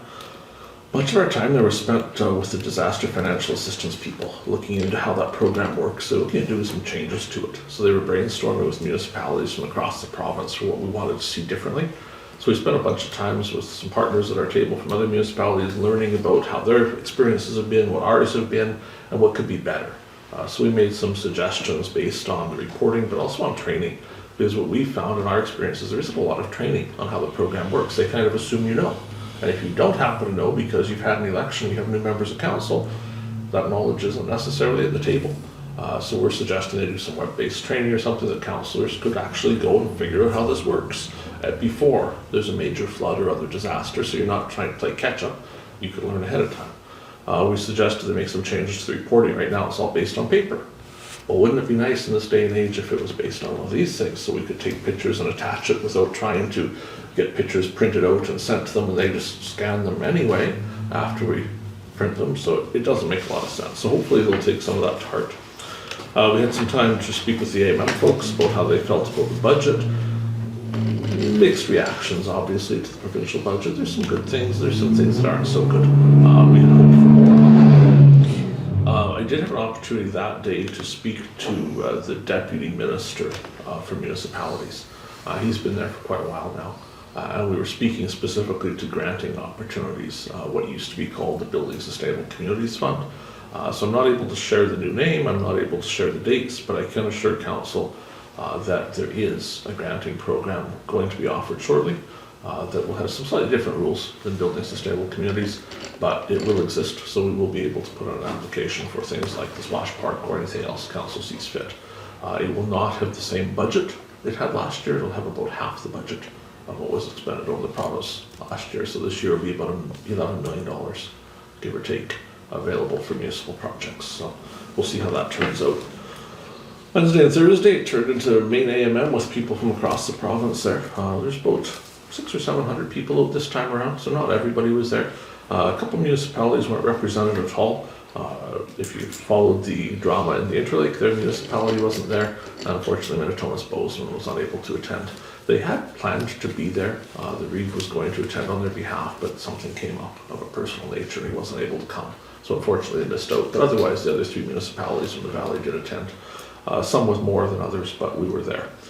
We spoke about quite a few things. One of the neat things was the 911 system in Manitoba. So next generation 911 is in the process of being implemented. It'll be done next year. That will make it so when you call 911 now to request services from our fire department, we'll know within a few feet where you are, where you're making that call, which will help out quite a bit. Right now in Manitoba, we don't know that. Saskatchewan does. So if you happen to be close to Benito and call 911, you actually get Regina, who knows to the foot where you are, and they can then tell Brandon how to get to you. But if you're closer to Swan River, all they know is you're somewhere in Swan River, and they hope to find you. So that'll be a good improvement for Manitoba. We also spoke at length about extending that 911 service to the entire province. More than half of Manitoba doesn't have 911 service yet. If you think about provincial parks, you think about much of the areas to the north, even some of the municipalities to the south are not 911 subscribers. So there is certainly a move afoot by the provincial government to extend service to the entire province. So universally in Manitoba, you dial 911 for emergency services. Part of that will likely be cell phone implementation through satellite, so that everywhere in Manitoba, if you have a cell phone that's been made in the last few years, a satellite will take your 911 call even if you have no cell phone service whatsoever and connect you to emergencies. So they're working on that and they're well underway. They also indicated that they've been able to save up money over the years, so we will not see an implementation fee passed along to us. We'll just pay our normal fees and continue on in that process. We had a presentation from Stars Air Ambulance. They actually ran us through a dispatch they did a few years ago. So we got to hear from the person who was the victim. They call them the very important patient, but essentially they were the person that needed saving. So we got to hear how important that service is and how it works. But also take a look at when they come and when they don't. So we had a better understanding of when we would see stars here and when we wouldn't, and what goes into making the decision of whether the helicopter flies that day. They also have fixed wing aircraft they come with sometimes, and we've certainly seen those in the area as well. But it was good to hear about all of that. We had a presentation I took from drainage, the folks at Mr. Tomsky's cohort. So we looked extensively at the proper licensing methods for culverts, ditches, everything you could imagine. We went through all of that as a training session. We also looked at the continual loud concern of landowners saying that other landowners are not complying with those laws. So they have shared an ability for us that we can share with the public as well to see who has licenses. So you can then, just at a moment's notice, say, oh, I see so-and-so digging a ditch. Click, click. Oh, he's licensed, it's fine. Or, no, he isn't. Go fix it. And send somebody out to deal with it. We talked about the complaint process some as well, because if we're going to have laws, it's important laws are enforced uniformly. Either change the law or enforce it.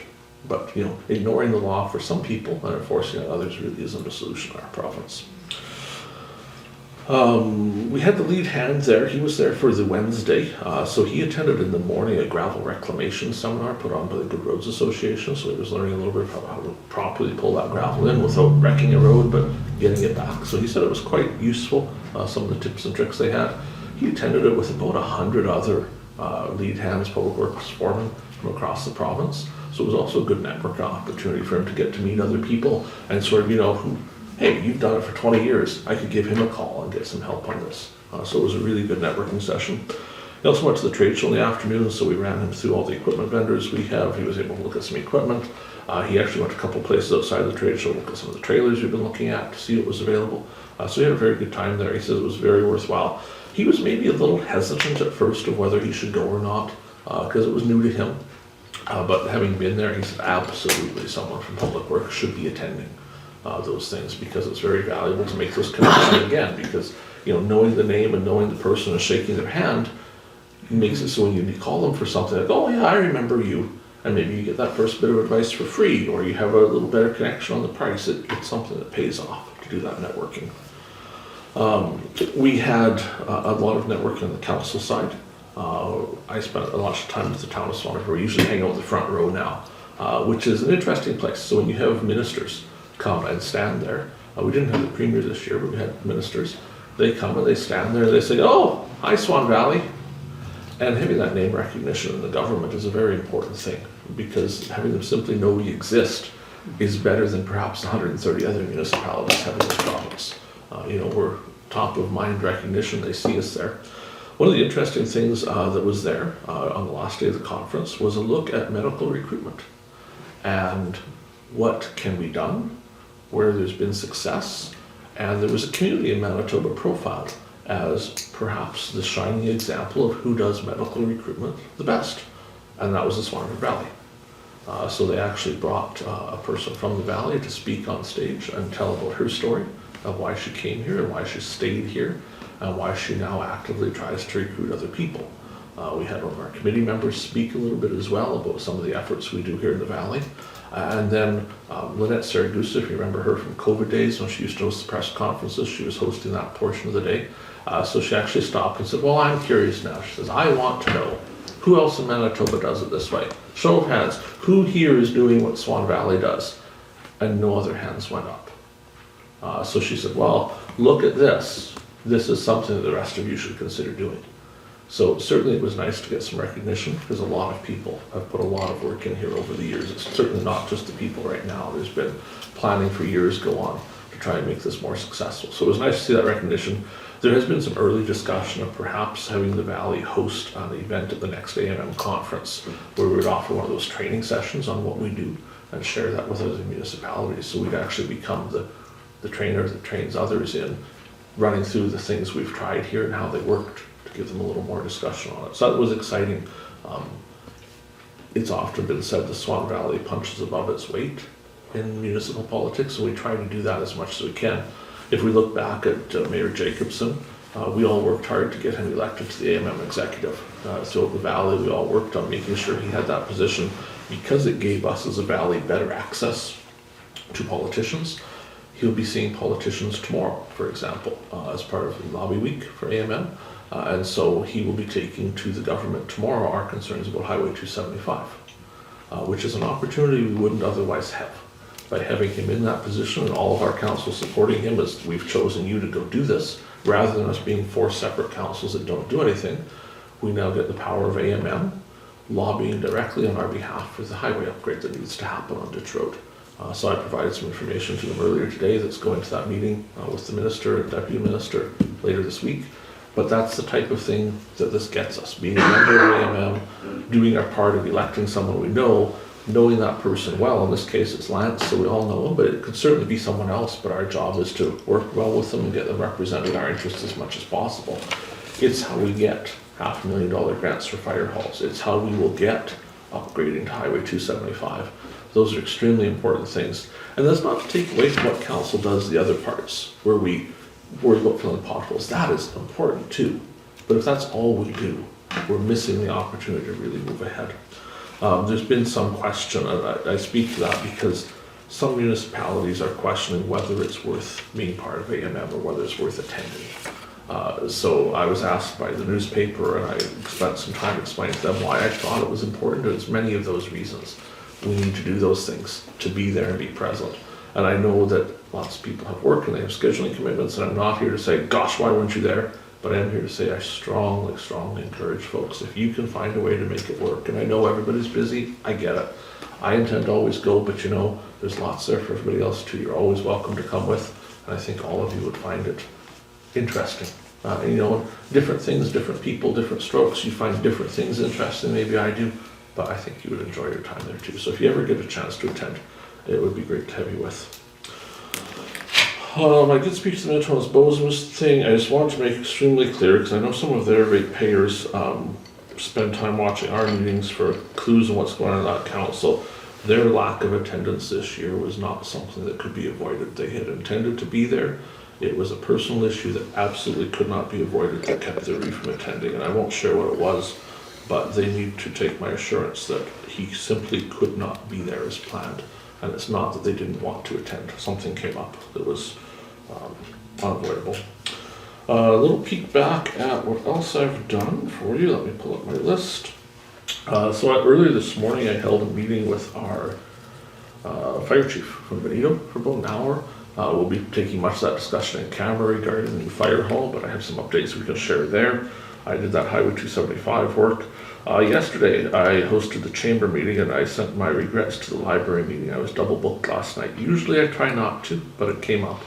So I chaired the chamber meeting last night instead of attending the library meeting. The chamber was focused on the crime efforts. There is intention to hold a valley-wide crime meeting, likely May 13th, but that date is still subject to change as of tonight. It's being settled in the next day or so. But that will be held again at the theater, with hopefully 100 or more people attending, representing the business community from across the valley to update the crime progress on the GIS program, community patrol, the alarm system program, and the camera surveillance program. The chamber's involved in much of that. I sat in for an HR interview yesterday as well. That will go in camera tonight for some discussion on council, what to do about that, but it was a good interview. It's certainly an opportunity for us. I continue to be amazed at the quality of people that live in this valley that are wanting to join our team. And in the interview, the individual spoke to, well, some people say, why would you want to be involved in Swan Valley West? But I just told them, it's better there now. And what a great message to hear from people. We had the budget meeting in Benito. We did a lot of budget prep, so especially you want to recognize the staff that worked on that. Both Pat and Lois worked extensively on budgeting this year to help us through that and get us where we are. And it is not a small item to note that we are done budgeting on time. For the first time in a long time, we will meet the provincial requirements for filing the budget on time. That is only happening because our staff have put so much work and effort into it and helped us along. Otherwise, we would still be looking at a blank piece of paper wondering what to do next. So it's certainly good. On Monday, a couple councillors, well, one councillor and myself attended a meeting with regards to the new fire hall. It was not with the fire people. We probably can't say more in public about that, but should be updated in camera. It was to do with land acquisition.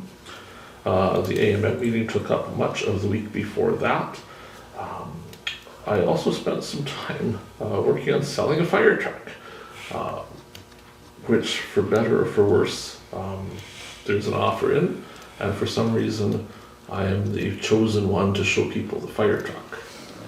So it was fun. I've never marketed a fire truck before, but I did really good at saying, look how rad it is. You need this truck. So I can update more on camera if we need to. That takes us back to, I I guess we still aren't to the last meeting because we missed one, right? So there's a lot of flood issues in the municipalities. You know, I was out for flood patrol the one night doing some of those. I marked some additional ones on the weekend that Councillor Blosha helped me find. I think a ratepayer helped her find them, so it was kind of a long process, but we found it and it will get fixed. There was a fire meeting in Benito on the 3rd of April. I believe Councillor Kushniryk and Zbirun attended that with me. So there we were talking about the fire hall, as you could imagine. I was at the Swan shop for a little while on the 3rd. That was a personnel issue that could go on camera if you're curious about it. We did some budgeting on the 2nd of April. That was the whole group. Medical recruitment, that happened. I don't believe I've updated you on medical recruitment. We held a meeting with doctors in Dauphin. So resident 1 and resident 2, so first and second year residents. We took them out to Obsolete Brewing, spent the evening with them. I won't say wining and dining because it was beer, so beering and dining them as we talked about the valley and their intentions. Some of them are interested in locating here. They're indicating the CT scanner is making a big difference for them and their intentions of where they want to be. They may not come, but they're in Dauphin now and they will be someplace around here. They may end up practicing in Roblin. They might be in the PA. All of those places is important for them to know our name. So even if one of those doctors doesn't appear here, the time and effort we put in on that networking gets them aware of where Swan River is. And so if someone's sitting in Roblin says, we could go to Dauphin for a CT or we could send you to Swan River for a CT, well, we just won, didn't we? Because they've come here and they bought some meals and some fuel and we get to see someone. So it's a good thing. On the CT front, I can confirm the machine is here. It's installed. And I don't want to say this loudly, but I believe it is currently functioning. Training is ongoing on that machine this week and next and into the future. The scheduled go live date is still June. However, I certainly have heard rumors that the first patient may happen before June. We'll see how that goes if all the work gets done there that needs to be done. But the machine is essentially ready for training. You can't train unless the machine's ready to scan patients.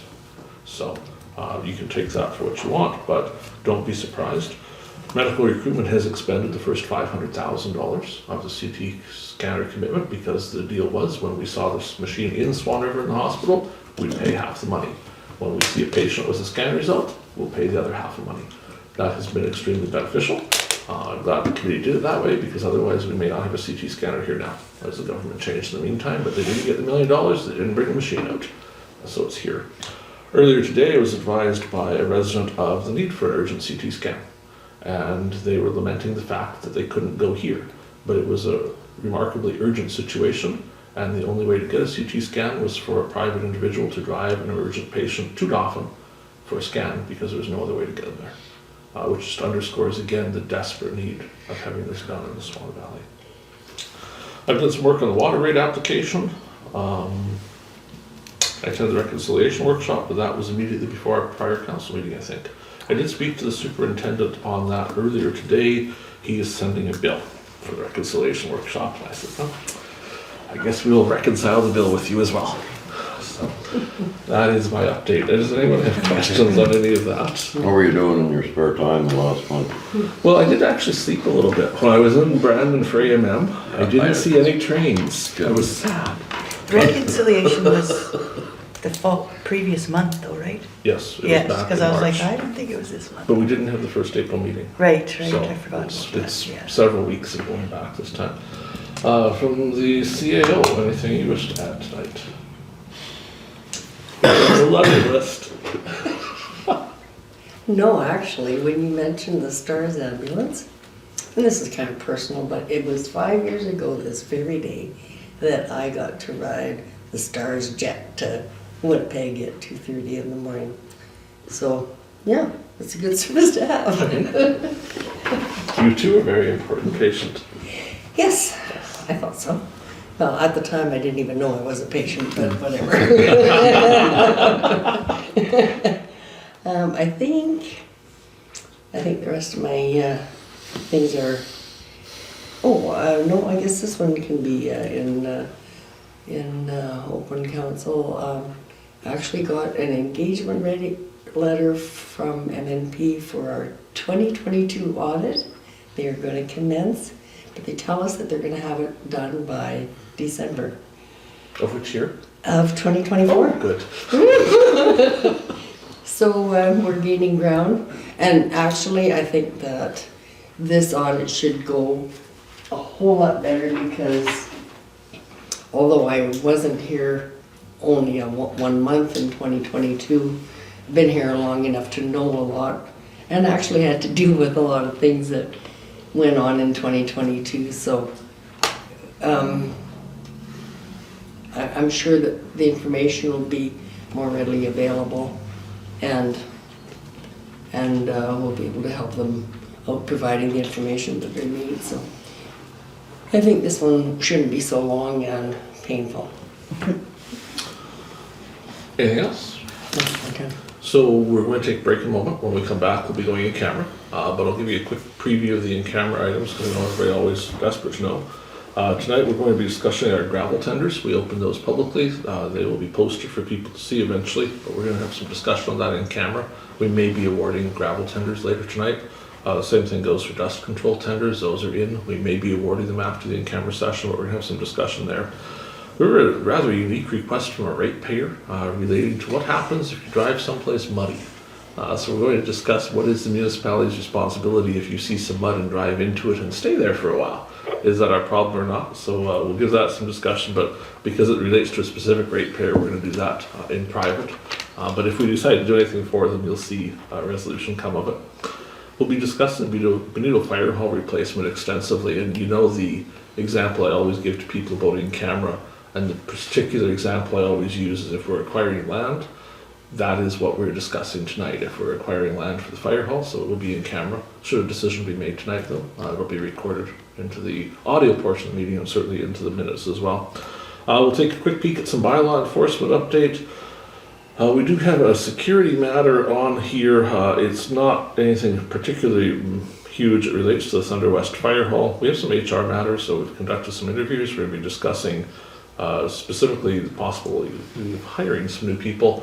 And throughout the meeting, we referred a couple other things to in camera that will join the list as well. So it gives us a little overview of what's coming. For now, though, we'll adjourn, have a little break, and we'll be back here in 10 or 15 minutes to get started in camera. Meredith? We'll call the meeting back to order. We'll go to 12.1 on the agenda. Be it resolved that pursuant to section 1523, the Municipal Act Council shall meet as a committee of the whole to close the meeting and continue discussions in camera regarding personnel matters, negotiations, preliminary discussions, and unresolved legal matters. Is there a mover? Councillor Burick, someone to second the resolution. Councillor Neely this time around. Oops, got the right name there. Any discussion? Call the question. Those in favor? That is carried. Coming out of our in-camera discussion, we'll update a few things for the public. Council's given direction to staff on several items. Some of those will include contracts coming forward for dust control and for gravel crushing supply. That isn't ready for tonight, so that'll come forward at a future meeting for approval of council to sign some contracts on that. But we thank all the applicants for those things. We've also taken some direction to staff on some HR matters and some other details of the in-camera session, but there are no resolutions arising tonight. We move to 13, notice of motion. Does anyone have a notice of motion to present? Hearing nothing, we'll move to section 14. Be it resolved that this meeting shall now adjourn at 10:59 p.m. Be it further resolved, the next meeting is Tuesday, May, what's the date going to be? 14th, I think. 14th. 14th and 28th. 2024 at 7 p.m. Moved by Councillor Blosha, seconded by Councillor Neely. Any discussion? Those in favor? Take your time. Just so everybody knows, I won't be here.